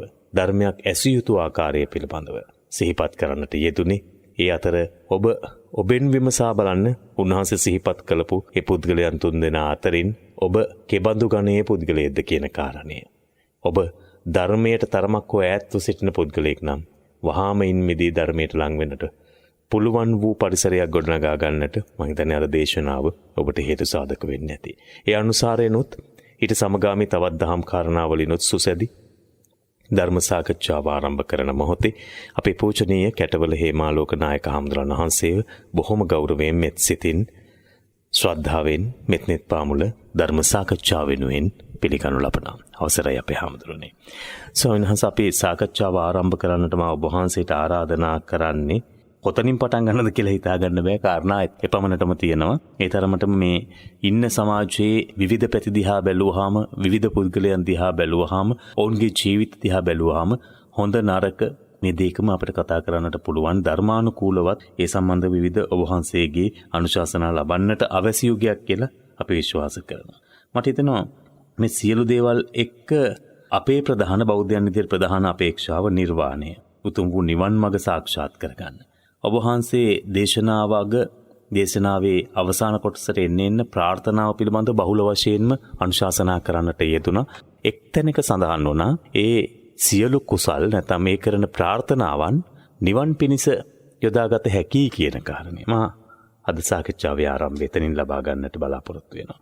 නිවන් දකින්න ප්‍රාර්ථනාව බලපාන ආකාරය කෙසේද අපේ හාමුදුරනේ? එය බෞද්ධයන් විදිහට අපි කළ යුතු ආකාරය කෙසේද? පින්නති ඔබ හැම දෙනාටම යලිත් තුනුරුවනේ අනන්ත ගුණ ශක්තිය අනුභවයෙන් විශේෂයෙන් මේ යුගයේ ආයුරාරෝග්‍යාදී ස්වාභිවෘද්ධිය ඉතසිතින් ප්‍රාර්ථනා කරමින් ධර්ම සාකච්ඡාවට සමාරම්භය තබන්නට බලාපොරොත්තු වෙනවා. අපි යම්කිසි පිනක් සිද්ධ කරන විට අප්‍රාර්ථනීයවම ස්වයංක්‍රීයවම ඒ පිනේ ශක්තිය විශ්වය සමග ඒකාත්මික වීමෙන් අපට ලෞකික ගමනේ සැප විපාක ළඟා කර දෙනවා. ඒත් ඇතමෙකුට තමන්ගේ පුණ්‍ය කර්ම ශක්තිය යම්කිසි ලෞකික ජීවිතයේ ඌනතාවක් අඩුළු හොඬුවක් තියෙනවා නම් ඒ අඩුළු හොඬුව සපුරා ගන්නට යම් බලාපොරොත්තුවක් තියෙනවා නම් ඒ බලාපොරොත්තුව ඉස්මතු කර ගන්නට ආයෝජනය කළාට කමක් නැහැ. නමුත් පින්නැති ඔබේ ප්‍රධාන අරමුණ බවට පත්වී යුත්තේම නිබ්බාන සාන්තිය හෙවත් නිවන නම් වූ සුඛිතතර ස්වභාවය, සැපයන් අතර අග්‍ර සැපේ නිසායට සුඛිතතර කියන්නේ ඒ සැපේ ළඟා කර ගැනීමයි. පිනකට මූලික වන්නේ අලෝභ චේතනාව. ඒ අලෝභ චේතනාව තුල නැවත සංගවාගතහොත් භව තණ්හාව, කාම තණ්හාව, විභව තණ්හාව කියන මේ ත්‍රිවිධ තණ්හාවන් තුනෙන් එකක් කුමක් හෝ ඒකාන්තයෙන් අර අලෝභ නම් වූ පුණ්‍ය ශක්තියට නැවත ලෝභය ඒක රාශී වෙනවා. මොකද භව සැප ප්‍රාර්ථනා කිරීමෙන්. එබැවින් පින්නති ඔබ නිවන මූලික වශයෙන් අරමුණු කරගන්නකොට 100%ක්ම අලෝභ චේතනාව සසර පුරාම ක්‍රියාත්මක වෙමින් යම් දවසක සසරින් සමුගැනීමට ඔබ ගමන් ආරම්භ කරනවා නම් ඒ ගමන් ආරම්භ කරන මොහොතට අර පුණ්‍ය ශක්තිය පාරමිතාව බවට පත් වෙනවා. එහෙමයි. භාග්‍යවතුන් වහන්සේ වදාරනවා තණ්හා මාන දිට්ඨිහි අනූපහතා කරුණෝපාය කෝසල්ල පරිග්ගහීතා දානාදී ගුණා පාරමියෝ. මහණෙනි යම් කිසි කෙනෙක් දානාදී ගුණ මගේ ශාසනය වපුරනු ලබනවා නම් එයින් බලාපොරොත්තු වන විපුල ඵලයේ විය යුත්තේ නිබ්බාන ධාතුවට ආදේශ කර ගැනීමයි. ඒ සඳහා අප කළ යුත්තේ පින පාරමිතාවක් බවට පරිවර්තනය කර ගැනීම. පින පාරමිතාවක් බවට පත් කරනකොට තණ්හාවත් මානයත් දිට්ඨියත් කියන මේ ප්‍රපංචයන් 3 අපේ හද సంతානෙන් මුළුමනින් ඉවත් වේ යුතුව තිබෙනවා. ඒකයි මම මතක් කළේ යමෙක් පිනක් කරලා ඒකට තණ්හා මිශ්‍රිත කාමසපයක් මතු බව සැපතේ ප්‍රාර්ථනා කළොත් අන්න පාරමිතාව ලෙහෙන අවස්ථාවක්. ඇත්තට අපි අතින් අප්‍රමාණව පැවිදි ගිහි කාතිමුත් මේ වරද සිද්ධ වෙනවා. අපි පින් දෙනකොට කියනවා අඩු නෝ වැඩි කොට සම්පත් ඇති මනුෂ්‍යාත්ම භාව මතු සසර ලැබේවා. ඔන්න ඒකටත් ගිහියෝ සාදු කියනවා. ඊළඟට අල්පේ ශාක්‍ය නෝ මහේ ශාක්‍ය දේවතාව වෙලා උපදින්නේ. එතනත් මාන්නේ තියෙනවා. මැනීම තියෙනවා. ඉතින් මේ මැනීම හිතක් තුල පහළ වුණොත් Tamanට කොච්චර පාරමිතාවට අලාභයක් සිද්ධ වෙනවද කියන කාරණාව කල්පනා කරන්නට තරම් තීව්‍ර ඥාන ශක්තියක් අපේ පින්කම් තුල පින්කම් කරන දෙපක්ෂය තුලම ඇතුළත් වේ යුතුයි කියන එක ශාසන කරුණාවෙන් ශාසන ගෞරවයෙන් ප්‍රාර්ථනා කරනවා. එතකොට මේ සසර සැපේට සිතක් නැඹුරු වෙන්නෙම මිත්‍යා දෘෂ්ටියේ හිත පිහිටගත් කල්හි. ඒ කියන්නේ මේ සංසාරයේ දුකයි කියන කාරණාව පිළිබඳව සම්මා දිට්ඨියක් ඇති කෙනෙකුට නම් ඒ සැපය තුල සැඟවී ඇත්තේ දුකම බව තේරුම් ගත්ත කෙනෙක් කවදාවත් නැවත දුකක් ප්‍රාර්ථනා කරන්නේ නැහැ. භාග්‍යවතුන් වහන්සේගේ අරිය පරිේශන ගමන් මාර්ගය දේශනා කරන්නෙම මහණෙනි ජාතියට මුල් වූ මම මේ සසර පුරා ජාතියම සෙව්වා. ජරාවට මුල් වූ මම සසර පුරා ජරාවම හෙව්වා. ව්‍යාධියට මුල් වූ මම ව්‍යාධියට කරුණවන උපතක් මෙහෙව්වා. මරණයට පාදක වුණු ජීවිතය මරණය මෙහෙව්වා. එහි අසාර්ථකත්වය නුවණින් වටහා ගන්නට මට පුළුවන්කම ලැබුණා. ඒ නිසා භව සැපේහි මොහොතක්වත් අගය කරන්නට එපා. භාග්‍යවතුන් වහන්සේ උපමාවකින් දේශනා කරන මහණෙනි අසූචිය ටිකක් වුවද දුකදයි. එහෙනම් භව සැපත ටිකක් වුවද ප්‍රාර්ථනා කළොත් පින්කමක් කිලිටි වෙන බව අපට හිතාගන්න එක අමාරු නෑ. අපේ බුදු පිරිස බොහෝම වෙහෙසටපත් වෙමින් කැපවීමෙන් තමයි ඇත්තෙම පිනක් කරන්නේ. ඒ පිනෙන් ලබා දෙන්න පුළුවන් උපරිම ප්‍රතිඵලය වූ නිබ්බාන ධාතුව කෙරෙහි හිත පිහිටුවා ගැනීම සිද්ධ කළ විට මතක තියාගන්න හොඳට નિરાයාසයෙන්ම භවසප ලැබෙනවා. අපි හිතමු එක දානමය පින්කමක් කරලා හිතනවා මට සසර පුරා දාන ආදී පාරමිතා ගුණ පුරා ගන්නට භවභෝග සම්පත් ලැබේවා. එතකොට සසරේදී නිවන් පතාගෙන යන ගමනට තවදුරට පාරමිතා පුරන්නට ඕන කරන පින්කම් කරගන්න හිතුව පැතුව ප්‍රමාණයටත් වඩා ධනභෝග සම්පත් ලැබෙනවා. හැබැයි අර කිව්වාගේ ධනභෝග සම්පත් කුමක් පිණිසද? මට සුවදායක ජීවිතයක් ගත කළොත් සුවදායක පින්කම් කරන්න පුළුවන්. එතකොට මට හිතුව පැතුව භවභෝග සම්පත් ලැබුණොත් මට බොහෝ පින්කම් කරගන්න පුළුවන්. දැන් පින්වත්නි ඔබේ ජීවිතය තුළ ඔබට සමහරව ප්‍රබල පින්කම් කරනවා දැකලා හිතෙන්න බැරි නෑ. අනේ මටත් මෙහෙම පින්කමක් කරගන්න නැත්තම් මට මේ පින්කමට කරන්න පුළුවන් වෙන්නේ සැරසිල්ලක් හැටියට කොඩි ටික දාලා දෙන එක. මලුපෙත්ම හමදලා දෙන එක. දානශාලාව සකස් කරලා දෙන එක. දාන ගෙදරක් නම් ගෙවල් දොරවල් මිදුල් සුද්ධ පවිත්‍ර කරලා දෙන එක. ඒ වගේම ගොක්රෑනක් කපලා ගොක්කටක් එල්ලන එක. දෙපා දෝවණය කරන එක. ඒ සුළු පිනවුව කරලා හිතන්න ඕන මටත් මගේ හිතූ පරිද්දෙන් පැතූ පරිද්දෙන් මේ වගේ මහා දානමය පින්කම් සිදු කරගන්න මගේ පින මහත්ඵල වේවා මහානිසංස වේවා. ඒ කියන්නේ වහන්සේ කියන විදිහට කුක්කුච්චය ඇති කරගන්න ඕනේ නැහැ වෙන අවස්ථාවක මට නැති තැනදී කියලා. ඔව් ඇත්තටම කුක්කුච්චයක් කියන එක පින්කමකදී ආපස්සට පසුතැවෙන්න එකත් මට ඒ වගේ දේවල් කරගන්න බැරි වුණානේ කියන හිතන පසුතැවිල්ලත් නේ ඇත්තටම. ඒක නීවරණ ධර්මයක්නේ. ඒතර මෙතෙන්දී නීවරණ ඉවත් වෙලා ඇත්තටම සංසාරේ භවභෝග සම්පත් ලැබෙන. සම්පත් ලැබෙන්නෙම දැන් අපි දන්නවා අපි බොහෝ භවභෝග සම්පත් තියන අය ඉන්නවා කිසි ලෝභකමක් නැතුව ඒවා දාන ආදී පින්කම් විශේෂම යොමු කරනවා. එහෙමයි. එතකොට ඒ සම්පත් ලැබිලා තියෙන්නේ පෙර දන් දීමේ පුරුදු කරගත්තු හිතෙන් කළ ප්‍රාර්ථනා. එතකොට ලැබෙන සම්පත් කෙරෙහි තැලීමක් නැහැ. පැතූ පරිද්දෙන් මේවා ආපහු දාන ආදී පින්කම් වෙනින් යොදවල අර මං කෝ පසේ බුදු බව පිණිස වේවා සම්මා සම්බුදු බව පිණිස වේවා අරහන්ත පදවි පිණිස වේවා පාරමිතාවක් කරනවා. එතකොට සමහරව තියාගෙන දෙන්නේ නැතුව ඉන්නවා. තියාගෙන මහා ධන සම්පත් තියෙන සිටුවරයෝ වගේ ඉන්න අය පිරිස් ඉන්නවා. හැබැයි දාණයට හරි මැලි. ඒ අර ඔබ වහන්සේ කියන විදිහට ප්‍රාර්ථනා කළා නෑ මං ලැබෙන දෙයකින් ආපහු මේ පින්කම් කරගන්නවා එහෙම කියන ප්‍රාර්ථනාවක් නැති නිසා ඒ වගේ තත්යකට ඔව් කෙනෙකුට භවභෝග සම්පත් ලැබෙන ප්‍රධාන කාරණා දෙකක් තියෙනවා. සමහර පිරිසක් උට්ටාන බලූපජීවි. බලවත්සේ දුක් වෙනලා උත්සාහවන්ත වෙලා සොයා සපයා ගන්න ධනෙන් ධනවත් වුණා ඉන්නවා. තව සමහර ඉන්නවා කම්ම බලූපජීවි. පින්කම් සිද්ධ කිරීමෙන් ලබාගත් උසස් ප්‍රතිඵල ලබන සම්මුදු පිරිස ඉන්නවා. එතකොට යමෙක් උට්ටාන පළ උපදී වශයෙන් යම් කිසි භවභෝග සම්පතක් ලබාගෙන තියෙනවා නම් එයා සසරදී දාන ආදී ගුණ පුරලා නැහැනේ. එහෙමයි. මෙලවදී මම දුක් මහන්සිලා හරියම්බ කරගත්තු දේවල් මං දාන ආදී පින්කම් විශේෂ දෙන්නේ මොකටද කියලා හිතනවනේ. දැන් මතකයිනේ කසී බරද්දජ සූත්‍රය. කසී බරද්දජ බමුණා කියනවා බුදුහාමුදුරුවෝ එතනින් වැඩලා ඉන්න වෙලාවේ කුමර ළඟ මම ගොවිතැන්පත් කරනවා. ඒ ඔබ වහන්සේත් ගොවිතැන්පත් කොල්ල ජීවත් වෙනකොට දුක් විඳලා අපි දුක් විඳලානේ අපි කන්නේ බොන්නේ. එහෙමයි. බුදුහාමුදුරුවෝ දේශනා කරන කසිත්වාච වපිත්වාච පුඤ්ජාපි. මමත් ගොවිතැන්පත් කරලා සීසාල තමයි කටයුතු කරන්නේ. එතකොට අහනවා කෝබේ ගොවිතැන්ට අවශ්‍ය කරන ද්‍රව්‍ය මොකවත්ම නැහැනේ. මොකද නැත්තේ? සද්දා බීජං තපෝ උට්ටි පඤ්ඤාමේ යුගනංගලං. හිරීසා මනෝයොත් සතිමේ පාල පාචන. මොකද නැත්තේ මට ඕන තරම් භවභෝග සම්පත් තියෙනවා.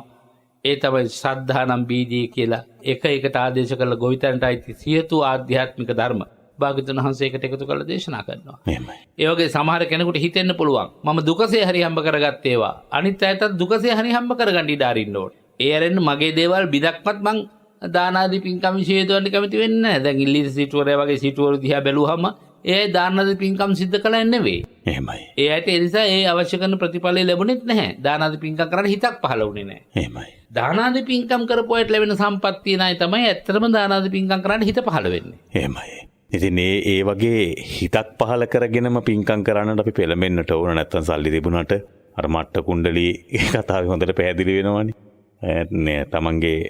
තමන්ටත් නෑ තමන්ගේ දරුවන්ටත් නෑ. සහ අපේ හැමදෙරෝනේ අර ඔබ වහන්සේ එක තැනක සිහිපත් කළා යම් යම් දැන් එම් පින්කම් කරනකොට අනුමෝදන් යම් දේවල් පිළිබඳව සිහිපත් කරලා පින් අනුමෝදන් කරනකොට සාදු කියලා අනුමෝදන් වෙන්න කියලා. එහි විශේෂත්වය මොකක්ද අපේ හැමදෙරෝ? අපි සමහර ස්වාමීන් වහන්සේලා කියවලම කරනවනේ අපිට සාදු කියන්න පින්වතුනි කියලා. එතකොට මොකක් හරි මේකේ බලයක් ඇතිනේ. එච්චර එම හඬනගා කියන්නට හෝ මිනිසුන්ව පොළඹවා මේ දේ කරවන්නට හෝ යොදවන්නේ ස්වාමීන් වහන්සේ අර්ථයක් නැතුව වෙන්න විදිහක් නැහැනේ. මොකද්ද මෙහි අර්ථය?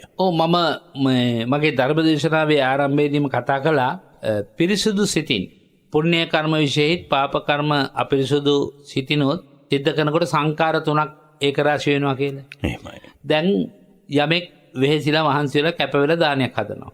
එතකොට ඒකට කියනවා කාය සංකාර කියලා. එහෙමයි. ඊළඟට ඒක බොහොම ආදරෙන් ගෞරවයෙන් වැඳගෙන පුදාගෙන ආදර භක්තියෙන් යුක්තව ඒ පූජාව සිදු කරනවා. එහෙමයි. ඒකට කාය සංකාරය සිද්ධ වෙන අතරේ වචී සංකාරයත් සිද්ධ වෙනවා. වචී සංකාරය සිද්ධ වෙන්නේ සාධුනාදයක් පැවැත්වීමෙන්. කාගේ නමුත් පූජාවකට ගාථා සජ්ජායනින් දායක වීමෙන් වචී සංකාර නම් වූ පුණ්‍ය බලය රැස් වෙනවා. එතකොට සමහර වෙලාවට දානේ හදපු එක්කනටත් වඩා දානෙට ආරාධනා කරපු සාදු කෙනෙක්ට වඩා මනෝ සංකාර බලවත් වෙන්න පුළුවන්. මොකද අර දෙකමත් මනසේ බලපාන සංකාර සකස් වෙන්නේ. එහෙමයි. කයින් කරතත් වචනෙන් කරතත් මනසනේ මුල් වෙන්නේ. මනෝ පුබ්බංගම ධම්මා. කෙනෙක් මනසින් හිතනවා අනේ කොච්චර හොඳද? අනේ කොච්චර හොඳද? මං ගිය ඉරුදින මතක් කළා කාලජුන් හැමති දෙන්න.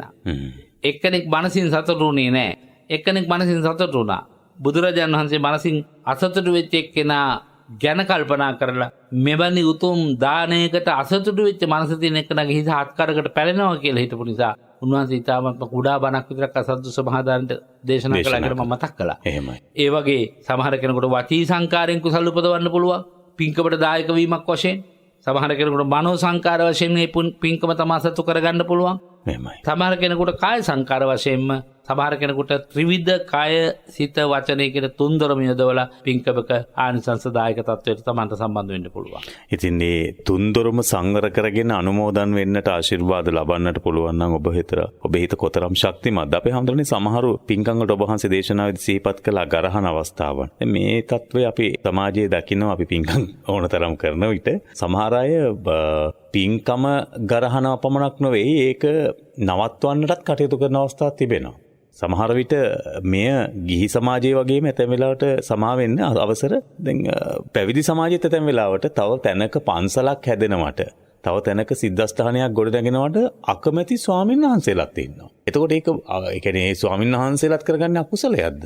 එහෙම වෙන්න කාරණා කීපයක් බලපානවා. එකක් තමයි දැන් අපේ මාර අභිසංකාර මාර ආදී වශයෙන් තියෙනවානේ මාරයාගේ බලපෑම් කොටස් පහකින්. එහෙමයි. සමහර කෙනෙක් පිනක් කරන්න ලෑස්ති වෙනකොට ඒ පිනට පලිබෝධ කරන්නට මාරයා ඉදිරිපත් වෙනවා. එහෙම. මාරයාට කෙලින්ම ඉදිරිපත් වෙලා ඒකට පලිබෝධ කරන්න බැරි වෙනකොට දේවපුත්ත මාරයා අවට ඉන්න සමහරට භික්ෂුන් වහන්සේලාට වේවා, අවට එන්න මිනිස්සුන්ට වේවා, ඒ පින්කමට පලිබෝධ උදාපත් කිරීම සඳහා අවශ්‍ය කරන හැඟුමක් නැති කරවන්න ලබනවා. එහෙමයි. දැන් උදාහරණයක් වශයෙන් ගත්තාම වේරංජාවට බුදුරජාණන් වහන්සේ වස් සමාදන් වෙන්න වැඩම කළ ආරාධනාව බාර අරගෙන. එහෙමයි.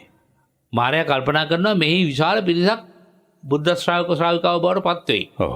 මේක වළක්වන්න ඕන කියලා සියලු දෙනාගේම හිතට මාරයා ආවේශ වෙලා ආරාධනා කරපු බවක්වත් අමතක වෙන තැනට වැඩ සකස් කළා. එහෙමයි. අන්න ඒ වගේ පින්කම් කරනවා දැකලා අනුන්ගේ පින්කම් සතුටු වෙන මිනිස්සු ඉන්න අතරදී අනුන්ගේ පින්කමට පුළුවන් තරම් බාධා කරන, පලිබෝධ ඇති කරලා මහා පාප කර්ම රැස් කරන ඇත්තෝ ඉන්නවා. එතකොට මාර බලපෑම විතරක් නෙමෙයි, ස්වභාවයෙන්ම අර තමන්ට ලැබෙන ලාභ, තව පන්සලක් ඇති වුණොත් ඉදි වුණොත් තමන්ගේ පන්සලට තියෙන සැලකිල්ල, ඔව්. තමන්ගේ පන්සලට ඉන්න දායක දායිකාව වෙදිලා බින්දිලා ගිහිල්ලා ඔව්. එන ප්‍රමාණය අඩු වෙලා මේ පන්සලට පිරිස වැඩි වෙයි කියන ඊර්ෂ්‍යා සහගත හිතක් දායක දායිකාව තුලත් උපදින්න පුළුවන්. එහෙමයි. එහෙම ඉපදීම තුල සමහරට හාමුදුරුවන්ට ගිහිල්ලා කේලම් කියන්නත් පුළුවන්. ඒතර සංඝ ભેදේ නමු තව බලවත් අකුසලයකුත් එක්රස් කර ගන්නවා. එහෙමයි. එතකොට භික්ෂුන් වහන්සේලාත් එහෙමයි එදිරිවාදුකම් කරනවා. හැබැයි මේක තියෙන්නේ බුද්ධ ආගමේ විතරයි. එහෙමයි. දැන් වෙනත් ආගම් වල අවස්ථාව ලැබෙනකන් ඉන්නේ හදන්න පල්ලියක් කරේ. ඒවල් 10න් 10ට පල්ලියක් හදන්න නෙවෙයි 5න් 5ට පල්ලිය හදන්න කිව්වොත් ඒගොල්ලෝ අනුමත කරලා ආශිර්වාද කරලා උදව් කරනවා. ශක්තිය දෙනවා. මුදලුත් ලබා දෙන. ඔව්. ඉතින් එවැනි තත්ත්වයක් තුළ අපි පින පිළිබඳ විශ්වාස කරන මිත්‍යා දෘෂ්ටියට නොවැටි සම්මාදිට්ඨියේ පිහිටා කටයුතු කරන්නට අපව පොළඹවන ධර්මයක් තිබිලා ඒ ධර්මය දකින්නට ඇවිල්ලා අපි කරගන්නේ අකුසල්. ඔව් දැන් අපි කතා කරපු මහා කාශ්‍යප හාමුදුරන්ගේ බෝධිසත්ව චරිතාපදානයේ මේ එක කතාවක් නේ අපි මූලික වශයෙන් ගත්තේ. එහෙමයි. එතන නෑනා මේ වගේ හතුරියක් හැතිරියක් මේ වගේ මගේ හිත විදවන නෑනන්ටි කෙනෙක් යොදුන් 100කින්වත් ඈත මට හමු නොවේවා කියලා දුරස් වේවා කියලා ප්‍රාර්ථනා කරපු එක හරහා එහෙමයි. දැන් අර පාත්‍රේ උදුරලා ගත්තේ පසේ බුදුහාමරට තියෙන අකමැත්ත නිසා නෙමෙයි. පිනට තියෙන අකමැත්ත නිසාත් නෙමෙයි. නැගණිය නිසා. අර ප්‍රාර්ථනාව ඉෂ්ට වෙනවට තියෙන ඊර්ෂ්‍යාව නිසා. අන්න ඒ වගේ මිනිස්සුන්ගේ විවිධ බලපෑම් වෙන්නත් පුළුවන් සමහර වෙලාවට කරුණු සාධාරණ හේතු නැතුව අසාධාරණ හේතු මත පින්කම් වළක්වනවා. දැන් තව පොඩ්ඩෙන් පසේ බුදුරජාණන් වහන්සේට දාන්නේ නැතුව යනවනේ මොන අකුසලයක් එතකොට කරගනීද? පොඩි අකුසලයක් කරගෙන විවාහ 7ක් එක ජීවිතයේදී අසාර්ථක වුණා නම් අනිත් පැත්ත කල්පනා කළාම චතුමදුර පූජාව ආපහු කරුණ වටහාගෙන නුවණ මතුවෙලා ආපහු පූජා කිරීමේ ආනිසංසයෙන් නැවත පළවන විවාහයට ආදේශ වෙන්න පුළුවන් වෙච්ච එකක්. ඒ වගේම හැබැයි ඒක බලන්න සමහරට ඒ අකුසලයේ ගෙවි ගියා. චතුමදුර පූජා කළ පිණි ඉස්මතු වුණා. ඒක ප්‍රබල බවටපත් උනේ අර චෛත්‍යයට සංගඩොල පූජා කිරීමේ ආනිසංසයත් එක්ක සම්බන්ධ වීමෙන්. ඔය කාර්ය නිසාමයි මං කිව්වේ සාදු මෙමා කළ පින් පෑදි තිබේවා. ඒක පෑදෙන්න ඕන වර්තමාන පුණ්‍ය ශක්තියත් එක්ක එකතු වෙලා. එහෙමයි. මොකද දැන් අපිට පෙර කරන ලද පාප කර්මයක් නිසා නම් මෙලව දුක් පීඩා ලැබෙන්නේ. අපි මේ ජීවිතයේදී පින්කම් කරලා හිතන්න ඕන පෙර භවවල කරපු පාප කර්මේ නැසී ඒවා. ආදී නතර කරපව සේදි ගෙවේවා. අපි සසර පව් විතරක් කරලා තිබ්බනම් මේ මනුස්ස ජීවිතේ ලැබෙන්නේ නැහැ. මේ බණහන අයටයි මේ කියන්නේ. එහෙමයි. මොනවා හෝ ජීවිතයක පීඩාවක් වේදනාවක් ඔබ ඉඳින්නේ පූර්වකృత අකුසල කර්මයක් නිසා නම් ඒක ගෙවා ගැනීම විතරක් නෙමෙයි. ඔබ සංසාරේ තවත් මොන හරි පින්කම් කරලා තියෙනවා. මතුමත්තර විපාක දෙන්න සමහරට ඔබේ චක්‍රාවලියේ සටහන් වෙලා තියෙනවා. ඒව ඔබ ඉක්මන් කරගන්න ඕන. මෙතෙන්ට සම්බන්ධ කරගන්න ඕන. මොකද හේතුව අපි මේ ජීවිතය තුළ නිවන් දකින්නවා කියන හැඟීම තමයි හිතේ ගොඩනගා ගන්න ඕන. එහෙමයි. ඒ නිසා ඒ නිවන් දකින්න නම් ධර්මාවබෝධය ඕන. ධර්මාවබෝධය ලබන්න නම් පුණ්‍ය ශක්තිය අවශ්‍යයි. අර ඔබ වහන්සේ මතක් කරපු කාරණා හරි වැදගත්. දැන් පසේ බුදුරජාණන් වහන්සේගේ දානීය වළක්වලා ආපහු නුවණින් අවබෝධ කරගෙන ඒ தත්ත්වය වෙනස් කරගන්න පුළුවන්කම ලැබුණා. අපේ වර්තමානයේත් අපි දකිනවා ඇතැම් පුද්ගලයෝ එහෙම කටයුතු කරන අවස්ථාව නොවුන් හිතනවා ඒ කලාට පස්සේ අනේ ඉතින් දැන් මට ගැලවීමක් නැහැනේ කියන කාරණය. හැබැයි නුවණින් අවබෝධ කරගෙන ආපහු යම් මට්ටමකට આવොත් එහෙම ඒ තියෙන අකුසලේ යම් තරක් දුරට හෝ හීන කරගන්නට අවකාශයක් තියෙනවා කියන එකද අපිට අර්ථ ගැන්වෙන්නේ. ඇත්තෙන්ම බුදුරජාණන් වහන්සේගේ ශාසනය තුළ තියෙන වැදගත්ම දේ තමයි ආයති සංවරය පිහිටන එක. එහෙමයි. යම් කිසි කායික අසංවරතාවයක් නිසා හෝ Tamanට ඇතිවෙච්ච දෘෂ්ටියේ වරදක් නිසා හෝ ආශ්‍රයෙන් ලැබිච්ච පණිවිඩයේ තියෙන වැරද්දක් හෝ මිත්‍යා දෘෂ්ටික සිතුවිල්ලක් පැමිණීමෙන් හෝ මාර බලපෑමකින් හෝ යම් කිසි කෙනෙක් යම් වරදක් ජීවිතේ කරන්න පුළුවන්. ශාසනය තුළ තියෙන වටිනා වැදගත්ම දේ තමයි ආයති සංවරය පිහිටන්න පුළුවන්. ඔබ අතින් කාගේ හරි කොතනක හෝ පන්සලක් ඉදි කරන එකට විරුද්ධතාවයක් හිතේ පහළ වුණා නම්, කොතනක හෝ පින්කමක් කරන එකකට ඔබේ හිතේ විරුද්ධතාවයක් පහළ වුණා නම්, පින්නත් ඔබට පුළුවනි ආයති සංවරය පිහිටන්න.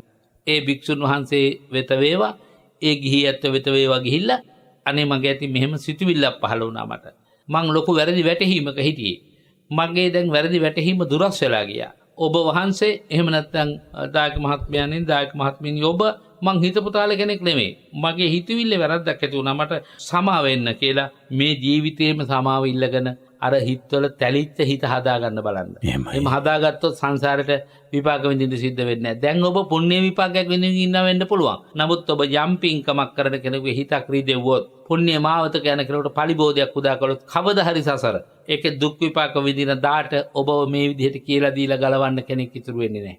ඒ නිසා මේ භවෙම ගැලවෙන්න උත්සාහ කරන්න. ඒකේ අනිත් පැත්තක් තියෙනවා. ඒ කියන්නේ පුණ්‍ය විපාක විඳින අය සමහරලාට ඒ පුණ්‍ය විපාක නිසාම ආඩම්බර වෙනවා, මාන්නය ඇති කර ගන්නවා, මං ඉහළයි කියලා හිතනවා, මං ප්‍රභූ කෙනෙක් කියලා හිතනවා. දැන් අපේ ඡන්දෙන් පත් වෙලා අපේ සල්ලි වලින් නඩත්තු වෙන මැති ඇමතිවරු, ජනපතිවරු, සිටුවරු හිතන් ඉන්නේ අපි ප්‍රභූවරු කියලා. බැලින්නම් අපේ ඉන්නේ නඩත්තු වෙන්නේ නේද? ඒක කොයිලා හරි කඩාගෙන වැටෙන්න පුළුවන්. කියන්නේ නම් මේ අපේ ආධිපත්‍ය තියෙන සමාජ ආධිපත්‍යයක් අපිට තියෙන සමාජයේ තීරණය කරන දෙයක් තමයි කරන්න කියලා. නමුත් යම් කිසි වැදගත් සම්දිස්ථානාත්මක තීරණයකදී මහජන ඡන්දය විසන්නට ඕනද කියලා අහනකොට ඔන්න දැන් ඒකාධිපති පරිපාලනය තුල කියලා නෑ. මේකට 3/2 ඡන්දයක් පාර්ලිමේන්තුව තුල තියෙනවා නම් මහජන ඡන්දයේ අවශ්‍යතාවයක් අවශ්‍යතාවයක් නෑ. දැන් සමහර කෙනෙකුට වර්තමාන වෙනකොට වැටහිලා තියෙනවා අනේ අහවලු යවපේක මොනතරම් අපරාධයක්ද කරේ කියලා ආයති සංවරේ පිටින් තරම් හිතිලා ඇති. ඒ නිසා මේ වැරදි තියෙන තැන් අනිවාර්යයෙන්ම හදා ගන්නට ඕන. ඒ නිසා තමයි මෙවැනි මඟ පෙන්වීම් ලබා දෙන්නේ. අපේ හැමදෙරෝනේ දැන් අර දීම පිළිබඳව ඔබ වහන්සේ සිහිපත් කළා දීමේදී අතහැරලා දෙන කියන්නේ හිතෙන් අතහැරලා දෙන තත්ත්වයේ පිළිබඳ විග්‍රහ වෙනවා. දැන් වෙනත් ආගම් වල තියෙනවානේ වම් අතින් දෙන දේ දකුණු අත දෙන ගන්න හොඳ නෑ කියන මට්ටම. දැන් අපි මේක අපේ ජීවිතය තුළ ගනුදෙනුවක් බවට පත් කරගෙන තියෙන බෞද්ධ විදිහට වැඩි වශයෙන් බැලුවොත් එහෙම දෙන්නේ යමක් අපේක්ෂාවක්. ඔබ වහන්සේ ධර්මදේශනාව ආරම්භයේදී බණ අහන එක ගැන කිව්වා. සමහරව අපේ හාමුදුරුවෝ මම දැකලා තියෙනවා බණ අහන්නේ Tamanට විපතක් ආවට, Tamanට යම් ගැටලුවක් ආවට පස්සේ, Tamanට යම් රෝගයක් වැළඳුනාට පස්සේ ඒ පීඩාව නිසා ඒ බයට බණ අහනවා. හැබැයි සුව වුණාට පස්සේ පීඩාව නැති වුණාට පස්සේ Tamanට ඇති වුණු ගැටලුව යම් ආකාරයකට සමනය වුණාට පස්සේ ආපහු පුරුදු තත්ත්වයටපත් වෙනවා. සමහර අය මස් මාංශ වැළඳීමෙන් සත්ව ආහාර ගැනීමෙන් වැළකෙනවා යම් කාලයකට ඔය වගේ ප්‍රශ්නත් එක්ක. මේ කාලෙදි මම සිල්වත්ව ඒ කටයුතු කරනවා. හැබැයි සනින් සුව වුණේ ගමන් ඒක අමතක කරලා දානවා. මෙහි ප්‍රතිඵලයක් තිබෙනවා සන්නස. ඔව්. ශාසනයට නැඹුරු වෙලා යමෙක් යම් කිසි ආකාරයක පිනක් දහමක් කුමන ශාසනයකට හෝ නැඹුරු වෙලා සම්පූර්ණ කළ තමන්ගේ බලාපොරොත්තු ඉෂ්ට වුණාට පස්සේ එය අමතක කරනවා නම් එයාට කියන්නේ අකෘතඥයා කියලානේ. එහෙමයි. අපි ඉදිරියේදී අපේ මේ ධර්මදේශනා මාලාව තුළ අකෘතඥභාවය පිළිබඳව කරුණු ඉදිරිපත් කරන්න මම අපේක්ෂාවෙන් ඉන්නවා. ඒ නිසා ඇත්තටම තමන්ගේ බලාපොරොත්තුවක් ඉෂ්ට වුණා අපි හිතමු දැන් බෝධීන් වහන්සේට පූජාවක් පවත්වනවා අපි යම් කිසි බලාපොරොත්තුවක් වෙනුවෙන්. ඔව්. දවස් 7ක් බෝධි පූජාවක් තියන්න කියලා අපි හිතමු වෙලාව බලපෙන්න කිව්වා. ඒ 7 දවස් මිසක් ආයේ බැරි වීමකින්වත් වැරදීමකින්වත් 8 වෙනි දවස් 9 වෙනි දවස් බෝධි ගාවට එන්නේ නැහැ. එහෙමයි. අද 7 දවස් අද 7 වෙනි දවසේ ඉවරයි. මිනිස්සු එහෙම ඇවිල්ලා කියන සමහර වෙලාවට කියනවා අද අපේ 7 වෙනි දවස් අපේ හඳුරන්නේ අද අන්තිම දවස. ඉතින් ඔබ වහන්සේ පූජාවට වඩින්න පුළුවන්ද මේ පිළි ටිකකුත් කියා ගන්න ඕන. මං කියන්නේ ඒතර අන්තිම දවස කියන එක හරි. දවස් 7ක් පොරොන්දු වෙලා තිබ්බා. ඔයගොල්ලෝ හෙටත් එන්න. ඔයගොල්ලෝ අනිද්දාත් එන්න. මේකේ බලය එන්නේ එතකොට. තමන්ගේ වැඩේ ඉෂ්ට සිද්ධ වුණා කියලා හිතමු. ඔව්. දැන් විභාග වලට ආශිර්වාද කරන්නයි කියනවා. විභාග වලට බාරයක් වෙන්නේ කියනවා. අපි ඉතින් පොල් තෙල් ගෙන්නගෙන පහන් පත්තු කරමින් ඒ දරුවන්ගේ නාම ලේඛන මේ සුඩ තබාගෙන සිහිපත් කරමින් දරුවන්ට ආශිර්වාද කරනවා. විභාගයේ සමත් වුණා හෝ අසමත් වුණා. අපි හිතමු සමත් වුණාම කියලා. විභාගයේ සමත් වුණාට පස්සේ ඒ විභාගයේ සමත් වූ අය අනේ දැන් මේ පින්කම කරලා ආපහු වාරයක් අපට පිහිට පිළිසරණ වෙච්ච තුනුරුවන්ට අපේ ගෞරවෝපහාරය දක්වන්න ඕනේ කියන අදහස හිතේ දරාගෙන ඉන්න හුඟක් වටිනවනේ. ඒගොල්ලන්ට ඊළඟ ජීවිතේදී වරදින්න පුළුවන් අර බාරයේ අකෘතඥ වීමේ බාරයේ අනිත් බාර දෙවියන්ට බාර වුණාම මේක නිදහස් කරගන්න බැරි වුණොත් බලාපොරොත්තු ඉෂ්ට වුණාම බොහොම කලබලයටපත් වෙනවා. නමුත් තුනුරුවන් වෙනුවෙන් හිත ඇති කරගන්න බාරය ඉෂ්ට කරගන්න බැරි වුණාට කිසි කෙනෙක් කලබල වෙන්නේ නැහැ. ඒක තුනුරුවන් පරිගන්න එක නෙවෙයි දෙවියෝ පරිගන්නවා. ඔව් දිගින් දිගට කරදර එනවා. අපොච්චි මේ බාරයක් තියෙනවා ඒක නිදහස් කළේ නැති හින්දා වෙන්නේ මේක වෙන්නේ කියලා දෙවියන්ට බාර වෙනකොට මිනිස්සුන් තුල කලබලේ තියෙනවා. ඔව්. ඒ බයත් එක්ක තියෙන්නේ. ඔව් බයත් එක්ක. බුදුරජාණන් වහන්සේට බය නැහැ. තුන්වන්ට බය නැහැ. බුදුහාරු කියනවනේ ආරාම රුක්ක චේත්‍යනි මනස බයතජ්ජිතා කියලා. එහෙමයි. ඒතකොට බයෙන් තජ්ජිතෙච්ච මිනිස්සු එනවා තමයි මේ සම්බුද්ධ ශාසනය පිළිසරණ හොයාගෙන දජ්ජග සූත්‍රයෙන් කියන්නේ ඒකනේ. ඔව්. භයං වා චම්පිතත්තං වා ලෝභංසෝරහසති නේ. එතකොට ඒ බය තති ගැනීම ලොබු දහ ගැනීම නැති වුණාට පස්සේ ආපහු මතක හිටින්නේ නැහැ. ඔව්. ආපහු එකක් එනකොට තමයි ඔන්න මතක් වෙන්නේ. ඒත් මතක් වෙන්නේ අලුතෙන් පූජාවක් යන මිසක් අර පවත්තක පූජාවට උපහාර දැක්වීමේ අවස්ථාවක් උදාපත් කරගන්න කිසි කෙනෙකුට හිතෙන්නේ නැහැ. ඉතින් කළගුණ දත් මිනිසුන්ලු සිංහලයෝ බෞද්ධයෝ එහෙම කියලා ඉතිහාසය කිව්වේ වර්තමානයේ නම් ඊදේ තියෙනවද කියලා සැකයි. කොහොම නමුත් ඔය දැන් ඔබ වහන්සේ කියන කාරණාවේ අතරතුරත් එහෙම වුණ ඇතරම් සිදුවීම් වෙනවනේ ස්වාමීන් වහන්සේ. දැන් යම් නැකත් බලලා හෝ නැත්නම් තමගේ ජ්‍යොතිෂ කෙනා සම්බන්ධ කරගෙන හදහන බලලා එහෙම ග්‍රහපලයක් මොකක් හරි තියෙනවා නම් බෝධි පූජාව සත් දිනක් මේ විදිහට බුලත් කොළ හතක් තියලා මේකේ මේ වගේ පස් තෙල් යොදාගෙන මොන හරි එහෙම කියනවා නම් ඒක අකුරටම කරනවා. කිරිපිඩු පූජාව කරනවා. හැබැයි ඒක අස් කරන්නවත් බුලත් කොළේ බිමේලලා එහෙම පහන තියලා යනවා මිසක් ඉන්පසුවවත් වතාවත් කරලා ඒක අයින් කරනවත් හිතක් පහළ වෙන්නේ නැහැ නේ. ඔව් ඒක නම් වරද්ද කර තියෙන්නේ මේ ඒ වෙලාව බලන මිනිස්සු අල්ල ගන්න උඹලා කියන්න ඕන මේ බාරේ වඩා හොඳින් සාර්ථක වෙන්නේ කිරිබත් තියලා උඹලම අස්කොල්ල ගියොත් විතරයි. උඹලා බුලත් කොල්ලෙලා උඩ පහන තියලා මේක අස්කොල්ල ගියේ නැත්නම් උඹලට විපාක ලැබේ. එහෙම නැත්නම් හොඳ මේක තමයි. දැන් ඔය කරන්නේ පන්සලකනේ. එහෙමයි. පන්සලකට මං වගේ හාමුදුරුවමක් ඉන්නේ. මං හැංගිලා කොහේ හරි ඉඳලා බලාගෙන ඉන්නවා පූජා ඉවර වෙනකම්ම. ඉවර වෙලා නැගිටලා යනවා නේද මං කන මෙහාට වරෙන්. කොහෙද යන්නේ? කිරිබත් අයින් කරන්නේ මමද? පහන් නිවර පහන් දැල්ලි අයින් කරන්නේ මමද? වහාම සුද්ධ කළ ඵලයක්. එහෙම අත්දැකීම් තියෙනවද ඔබ වහන්සේ? අපේ හොඳ වෙලාවට මේ හෙන්නේ නෑනේ. මම ඒකට කියන්නේ කලගෙන නටනවා කියලා කලගෙන නටනට එන්නේ නැහැ. දැන් මෙහෙම කියලාම මිනිස්සු මට බැන ඉන්නේ. ඔය හාමුදුරුවෝ බෝධි පූජාවක් කරන්න දෙන්නේ නැහැ කියලා. නැත්තේ නෑ. බෝධි පූජාව කරන හැටියට කරලා ඒක අර වගේ අවසානයක් දක්වා. ආරම්භයේදී විතරක් නෙමෙයි අවසානයේදීත් අර දැන් කවුරු හරි පූජාවකට ආවා උදේ පාන්දරට අපි මොනතරම් වෙහෙසක් දරනවද හිමිදිරි පාන්දර වෙනකොට. මේ පූජා භූමියේ හැම මල් ආසනයක්ම පවිත්‍ර වෙන්නේ. හැම තැනක්ම පිරිසුදු වෙන්න පුදුම වෙහෙසක් දරනවානේ. ඉතින් ඔය අතරේ 8:00 විතර ඇවිල්ලා කිරිබත් ටිකක් ආපහු තියලා ගියොත් අපි ආයෙ මොනේදලා සුද්ධ කරන්න ඕනේ. මොකද අපිට කිරිබත් තියන්න ඇතුළු කුටි නෑ. බෝධියේ එළිය කුටියක් තියෙනවා. ඒකට කපුටෝ කනවා. කපුටෝ හැමතැනම විසිරුවනවා. අපිරිසුදු කරන එක පිනක්ද? දැන් ඕකේ හාමුදුරුවෝ දෙපැත්තම මට දැන් මම ඔබ වහන්සේගෙන්ම දැනගන්නට කැමතියි. හොඳ අවස්ථාවක් මේක මේ. දැන් අපි හිතමුකෝ අපි ජයශ්‍රී මහ බෝසමිඳුන් වහන්සේ අභියසට යනවා කියලා. අපි ගිහිල්ලා මල් වට්ටිය පූජා කරන සැනින් එතන ඉන්න ඒ ආවතේව කටයුතු කරන පිරිස මල් වට්ටියේ තියෙන මල් ටික ආපහු අරගෙන කුණුබක් කියලා දාගන්න. එතකොට අපේ හිතට හරි ප්‍රශ්නයක් අනේ අපි මේ සද්ධාවෙන් පූජා කරපු මල් වට්ටිය මේ පූජා කරන සැනින්ම අයින් කළා නේද කියලා. ඒකේ අනිත් පැත්ත බැලුවොත් එහෙම දැන් එතුමන්ලට ඇතැම් වෙලාවට මල් ගොඩ ගහිලා අස් කරන්න නැති වුණාට පස්සේ ඒක අස් කරගන්න අපහසු වෙන්නත් පුළුවන්. මේ වගේ තත්වයකදී ඇත්තට මොකද්ද? එතෙන්දී පූජා භූමි බාරකාර ස්වාමීන් වහන්සේලා හෝ බාරකාර මණ්ඩලයේ විසින් හෝ ඇත්තට මේ පිළිබඳව සාකච්ඡා කරන්න ඕන. දැන් මට මතකයි දඹදිව ගිය වෙලාවේ. එහෙමයි. පිරිනමන මංචකයට රන්වන් පාට සිවුර සකස් කරගෙන ගිහිල්ලා පූජා කළා. චීවර පූජා. විශාල පිරිසක් මේ පිරිනමන මංචකේ වැහුවේ ඒ සිවුරට දායක වෙලා. එහෙමයි. ඉතින් අපි දැන් පාත් වෙලා පසඟ පිහිටුවලා ගාථා කියනවා. ගාථා කියලා නැගිටිනකොට මේ සිවුර නැහැනේ. ගාථා කියලා ඉවර වෙන්න බැරි වුණා. මැද්දෙන් ඇදගෙන ගිහින් කවුරු හරි. එහෙමයි. ඒ වගේ බාරකාර මණ්ඩලයක් තියෙන්නේ පිරිසුදු කරන්න තමයි. එතන ඉන්නේ පිරිසුදු කරන්න අය වෙන්න ඇති. නමුත් ඉන්න අයගේ ශ්‍රද්ධා සම්පත්තිය ගැන හිතන්නට ඕනේ එකක්. ඔබ වහන්සේ කියපු එකේම අනිත් පැත්තකුත් අපට වාර්තා වුණා පහුගිය දවස්වල පිරිනිවන් මංචකයට පූජා කරන සිවුරුක් తాවකාලිකව නවත්තලා තිබුණා. ඊට හේතුව අපේ බෞද්ධයෝ බුදුරජාණන් වහන්සේගේ ඒ උතුම් ප්‍රතිමා වහන්සේ උඩ නැගගෙනත් සිවුරු පූජා කිරීම සිදු කරන්න හදනවා. ඉතින් ඒ තත්ත්වය තුළ නවත්තලා තිබුණු අවස්ථාවක් තිබුණා. දැන් අර තියෙනවනේ ඉතින් ශ්‍රද්ධාවෙත් ප්‍රභේද. එතකොට මේ ගොන් ශ්‍රද්ධාව අපි එකට කිව්වොත් හොඳටම තේරෙනවා මිනිසුන්ට. එහෙමයි. මිනිසුන්ගේ තියෙන්නේ මෙහෙම ගොන් ශ්‍රද්ධාව. දැන් බලන්න මිනිසුන්ගේ ගොන් ශ්‍රද්ධාව තියෙන හින්දානේ ජයසිරි මහ බෝධින් වහන්සේගේ උඩමළුවේ පහන්පත්තු කරන්න දෙන්නේ නැත්තේ. උඩමළුවේ පහන්පත්තු කරන්න දුන්නා නම් එහෙම මේ වෙනකොටත් බෝධියට ගිනි තියලා. එහෙමයි. දැන් කිලෝමීටරයක් විතර ඈත ඉන්නේ පහන්පත්තු කරන්න සිද්ධ වෙන්නේ. එහෙමයි. ඒ පහන්පත්තු කරන තැන බිම බලන්න තියෙන විදිය මොනතරම් අපිට සුදුද කියන්නේ. එහෙමයි.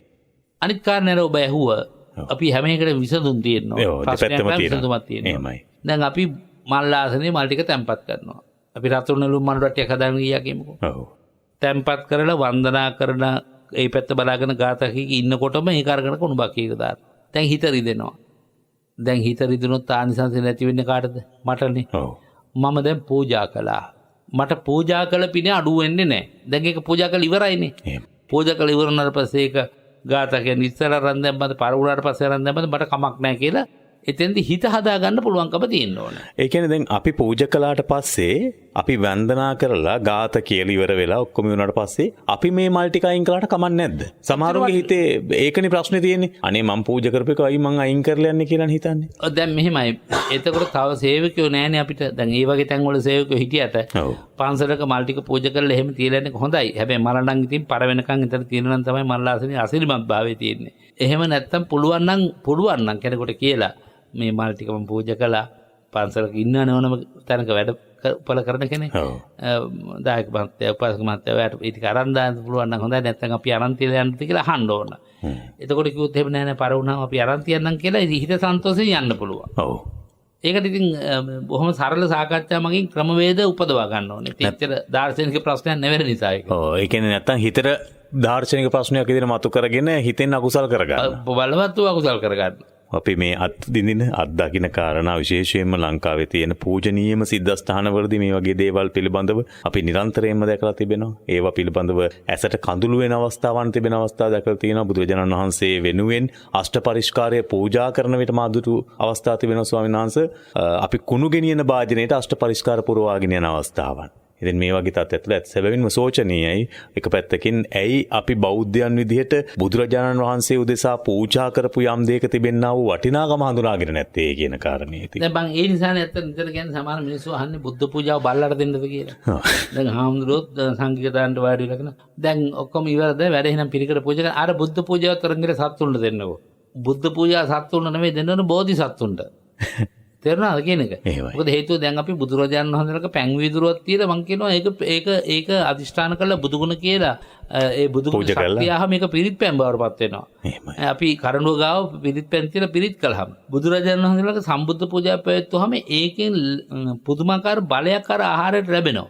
ආහාර ಜಾති හතරක් තියෙනවා අපි ඒවා කතා කරලා තියෙනවානේ. යාව කාලික, යාම කාලික, සත්තාහ කාලික, යාව ජීවක කියලා.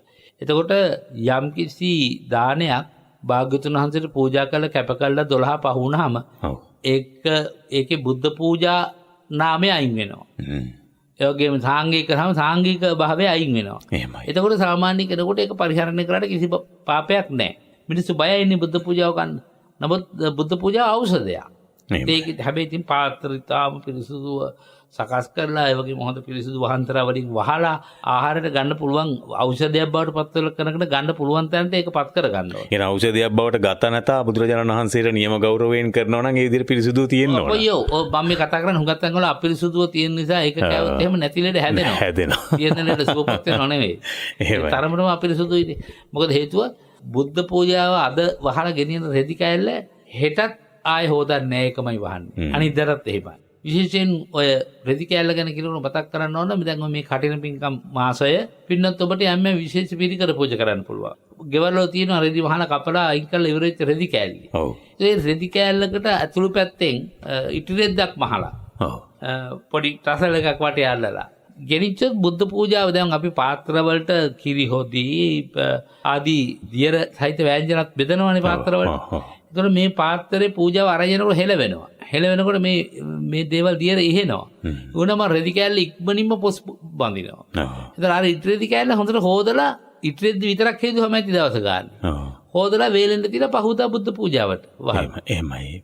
ඒ විදිහට පූජාවේ ලැබෙන උතුම් ආනිසංස ලැබෙන්නෙම ඒක පිරිසිදුව කරපු තරමටමයි. ඉතින් මේ පිරිසිදුව අවබෝධයෙන් කරන්නට පුළුවන් පින්කම් ඇතැම් වෙලාවට අපේ හාමුදුරන්ගේ වචනෙන්ම කියනවා නම් ගොංකම් ඉදිරිය කරන පිරිස ඉන්නවා. ඒ නිසා තමයි දීර්ඝ කාලයක් තිස්සේ ගොංකම් නොකරලා සැබවින්ම අර්ථවත් වූ පින්කම් කරන්නට ඔබේ හිත පැහැදුවේ. ධර්මදේශනා ආරම්භයේදී සිහිපත් කරපු තවත් කාරණාවක් එතට යොමු වෙනට මම බලාපොරොත්තු වෙනවා. හාමුදුරනේ මතකයේ පිළිබඳව ධර්මය අහනකොට මතකයේ තබා ගැනීම පිළිබඳව වහන්සේ සිහිපත් කළා. අපි හොඳ දැන් මිනිසුන්ට හොඳ දේවල් වටින දේවල් බන එතකොට අධ්‍යාපනය ලබන දරුවන්ට පාඩම් මේවා මතක හිටින්නේ හැබැයි කුණු රස ඇති දේවල් එතකොට අපි ඔහෙ කියවන මොනහරි අල්ලාපසල්ලාපේ දෙන දේවල් කේලම් මේ වගේ ඒ කියන්නේ පාපකාරී නැත්නම් අපි භාවිතයට නොගත යුතු දේවල් සම්බන්ධව හොඳ මතකයක් තියෙනවා. අර යහපත් දේවල් පිළිබඳ මතකය අඩු වෙනවා.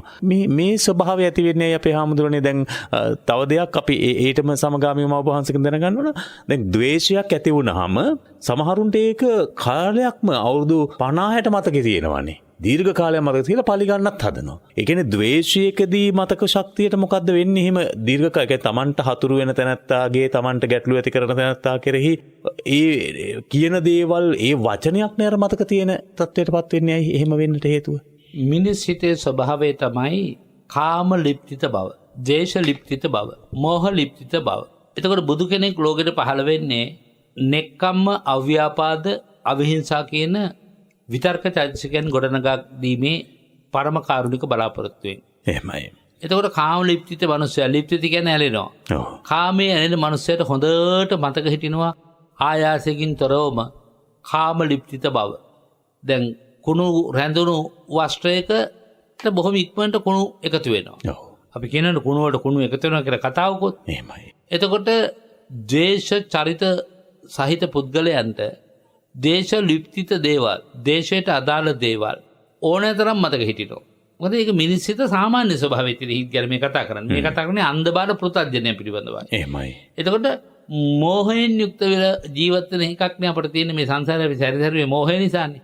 එතකොට මෝහය වර්ධනය කරන දේවල් වෙනවා නම් මේ මෝහය වර්ධනය කරන දේවල් මනසේ කිසිම ආයසයෙන් තරක මතක හිටිනවා. එහෙමයි. ධර්මය කියලා කියන්නේ හෝ හොඳ දේ කියන්නේ හෝ හිත ඊට වඩා අනිත් පැත්තට පරිවර්තනය කරලා ගන්න ඕන එකක්. ඒකයි කිව්වේ කාම සැපයට නැඹුරු වෙන එක හරි පහසුයි. නෙක්කම්ම සුඛයට නැඹුරු වෙන එක හරි අමාරුයි. එතකොට ඒක නිසානේ වාග්යතුන් වහන්සේ ඔය 10ම ගත්තම 10ම පාරමිතා 10ෙම තියෙන ওই ස්වභාවය තමයි.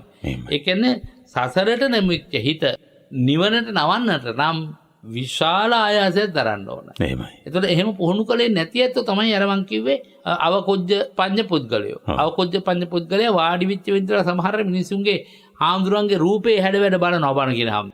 ධර්මාසනේ වටේ තියලා තියෙන නොඑක ආකාර සැරසිලි මල් වඩන් අරවම තියෙනවනේ ඕන තරම්. එතකොට ඒව දිහා බලබලින් ඉන්නවා. ඉන්න ගෑනු මිනිස්සු දිහා බලබලින් ඉන්නවා.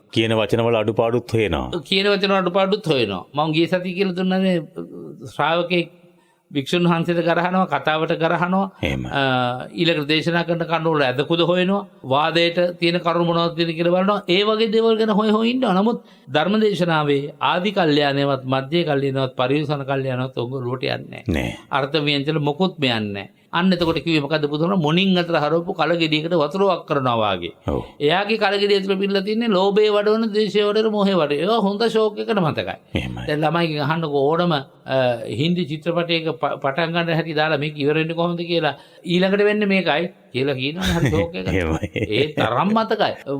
සූත්‍රයක් අරගෙන මේ සූත්‍රයේ ඊළඟ පදේ මොකක්ද? ඒක නම් දන්නේ නැහැ නේ. සමහර පන්සිල් දන්නේ නැති අය ඉන්නවනේ සයන්ස්. ඔය මෑතකදී මම දැක්කා සමාජ මාධ්‍ය තුලදී පන්සිල් පිළිබඳව විමසන විට දන්නේ නැති පිරිස ඉන්න. අපි දන්නේ නැහැ කියලා hina වෙලා කියන මට්ටමේ ඉන්නෝ මේ බෞද්ධයෝ. එහෙම පිරිසක් ඉන්නවා. ඒ කියන්නේ අපි කොතැනටද යන්නේ කියන එක හරිය මේ තියෙන තත්ත්වෙත් එක්ක හරිය අවිනිශ්චිත තත්ත්වයක්. ඒක මෙහෙමයි. ඒක අනිත් පැත්තට ගන්න නම් ඒකට කියන්නේ පුතා සතත අභ්‍යාසය කියලා. එහෙමයි. නිරන්තරයෙන් අභ්‍යාස කරනවා. කුඩා කාලේ ඉඳලා බෞද්ධ දරුවන්ට අභ්‍යාසකරණය කරවන්න. ඒ කියන්නේ වනපොත් කරනවා කියලා ඉස්සෙල්ලාගේ ඒ විදිහ හොඳමයි. ඔව්. ඉතින් ඒ වගේ තත්ත්වයක් අනාගතයේදී නොවුනොත් අපේ රටට, දැයට, සමාජයට, සංස්කෘතියට මොනව වෙයිද කියන එක අපි නැවත හිතිය යුතුයි. ඇත්තටම මේ තියෙන සමාජ ක්‍රමයේ හමුවේ අනාගතය පිළිබඳව අපි දැන් කොච්චර කතා කළත් මේ කොරෝනා ආදී වසංගතයන් පිළිබඳව කතා බහ කරනවා. එතකොට මේ වැන් මිදෙන මාර්ගය පිළිබඳ කතා බහ කරන ඒ තුල බෞද්ධයන් විදිහට මේ බුද්ධ ශක්තිය තුනුරුවනේ ආශිර්වාදය ලබන හැටි කතා කරන. හැබැයි අපේ හිත තුල තිබෙන්නේ අකුසල්ම නම් අපි ඒ තුලින් යම් ගුණධර්මයක් බලාපොරොත්තු වෙනවා නම් අපි ජරාවේ ඉඳලා පිරිසුදු දෙයක් බලාපොරොත්තු වෙනවා නම් මම හිතන්නේ එහි සම්භාවිතාවත් බොහෝ වෙලාවට අඩු වෙන්නට හේතුවක් වෙනවා ඇති. ඇත්තටම ඉතින් අපි ඒ වගේ තත්ත්වයන්ෙන් මිදෙන්නට හැම විටම අධිෂ්ඨාන කරගනිමු. අද දවසේ අපට මේ දහම් අවවාදයන් තුළ ලබන්නට පුළුවන් වූ අවවාද බොහෝමයක් තිබෙනවා ඉන්න ජීවිතය තුළදී. එක් පැත්තකින් ධර්මයේ කරා යන නිවන කරා යන ගමනට මහා ශක්තියක් මඟ පෙන්වීමක් ලැබුණා වගේම ලෞකිකව සාමාන්‍යයෙන් ගත කරන ජීවිතයටත් මේ ධර්මයේ ඔසුවක්මයි. ඒ හොඳට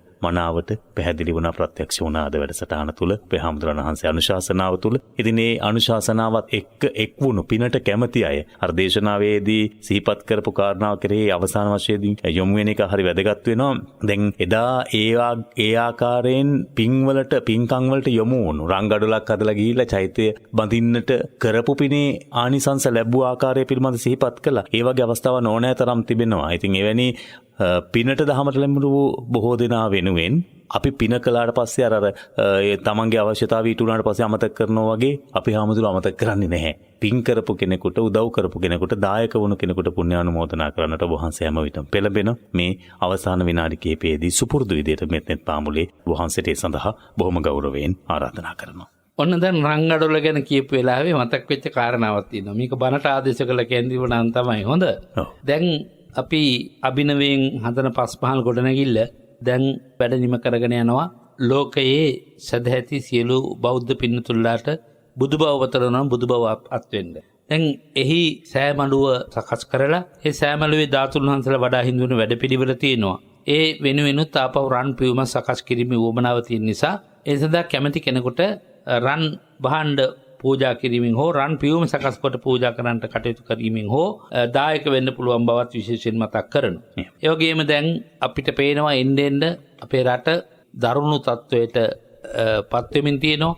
ඒ නිසා හැමදෙනාටම මහත් වූ සෙතක් ශාන්තියක් යහපතක් මේ සියලු පින්කම් තුළින් උදාපත් කරන්නට ඕනේ. එබැවින් මේ පුදබිමට එදා මෙදා තුර දායකුණු සියලු දෙනාට බලවත් ලෙස පුණ්‍යානුමෝදනා කරමින් සියලු දෙනාගේ ආයුරාරෝග්‍ය ආදී සුව සාන්තිය තහවුරු කරන්න අපට පුළුවන් උපරිමයෙන් සත්‍යක්‍රියා කරන බව සිහිපත් කරමින් ඒ පුණ්‍යානුමෝදනාව මා වෙතද වේවා කියලා දායකත්වයේ සපයන සියලු පින්නතුල්ලා විසින් සාදු හදවතින් යුක්තව අනුමෝදන් වෙන්න වෙයි කියලා මතක් කරනවා. ඒ නිසා මේ සියලු කුසල සම්පත්තියන්ගේ ශක්තිය ඔබ හැමටත් ඒකාන්තයෙන් මේ පුණ්‍ය ශක්තිය සැනසෙල්ල පිණිසම හේතු වාසනා වේවා කියලා ප්‍රාර්ථනා කරනවා.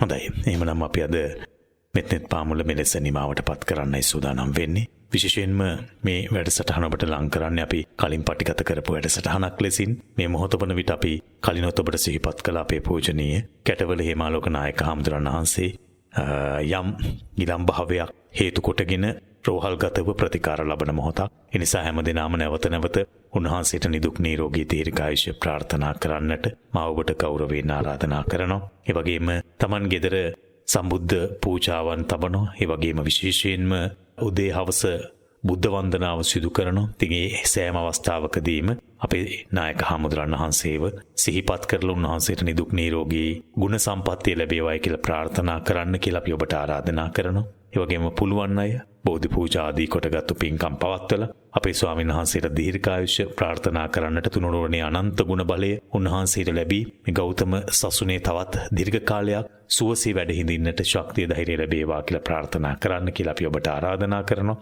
ඒත් සමගින්ම අපි ඔබට ආරාධනා කරන උන්වහන්සේගේ සුව දුක් විමසා බලන්නට උන්වහන්සේගේ ප්‍රතිකර්මයන් සඳහා Tamanට පුළුවන් ආකාරයෙන් දායක වන්නට කතා බහ කරන්න මේ දුරකථන අංකයට 07114 222 844 07114 222 844. ඒ වගේම සම්පත් බැංකුවේ යක්කල ශාඛාවේ අපේ පූජනීය කැටවල හේමාලෝක නායක හාමුදුරන් වහන්සේගේ නමින් තිබෙන ගිණුමට මූල්‍යමය වශයෙන් උන්වහන්සේගේ ප්‍රතිකර්මයන් සඳහා දායක වන පින්නතුන්ට මා ගිණුම් අංකය සිහිපත් කරන්නම්. 106යි 857යි 496යි 109 106යි 857යි 496යි 109 ගිණුම් අංකය. ඒ සඳහා ඔබට යොදා ගන්නට පුළුවන්. ඒ ආරයමත් සිදු කරමින් නැවත නැවත බොහොම ඉක්මනින් සූභාවයට පත් වෙලා අපත් සමග මෙත්නෙත් පාමුලෙන් ඔබේ සිත් සූපත් කරන්නට අපේ නායක හාමුදුරන් වහන්සේට කැටවල හේමාලෝක නායක හාමුදුරන් වහන්සේට ශක්තිය ධෛර්යය නිදුක් නිරෝගී භාවය ලැබේවා. ඒ වගේම මේ සියලු කුසල උන්වහන්සේට පාරමී ධර්මයක්ම නිවනින් සැනසීම උදෙසා ධර්මාවබෝධය පිණිසම මේ කුසල් හේතු වේවායි කියා ප්‍රාර්ථනා කරමින් මෙත්නෙත් පාමුලෙන් අපි විරාමයකට යමු වෙනවා.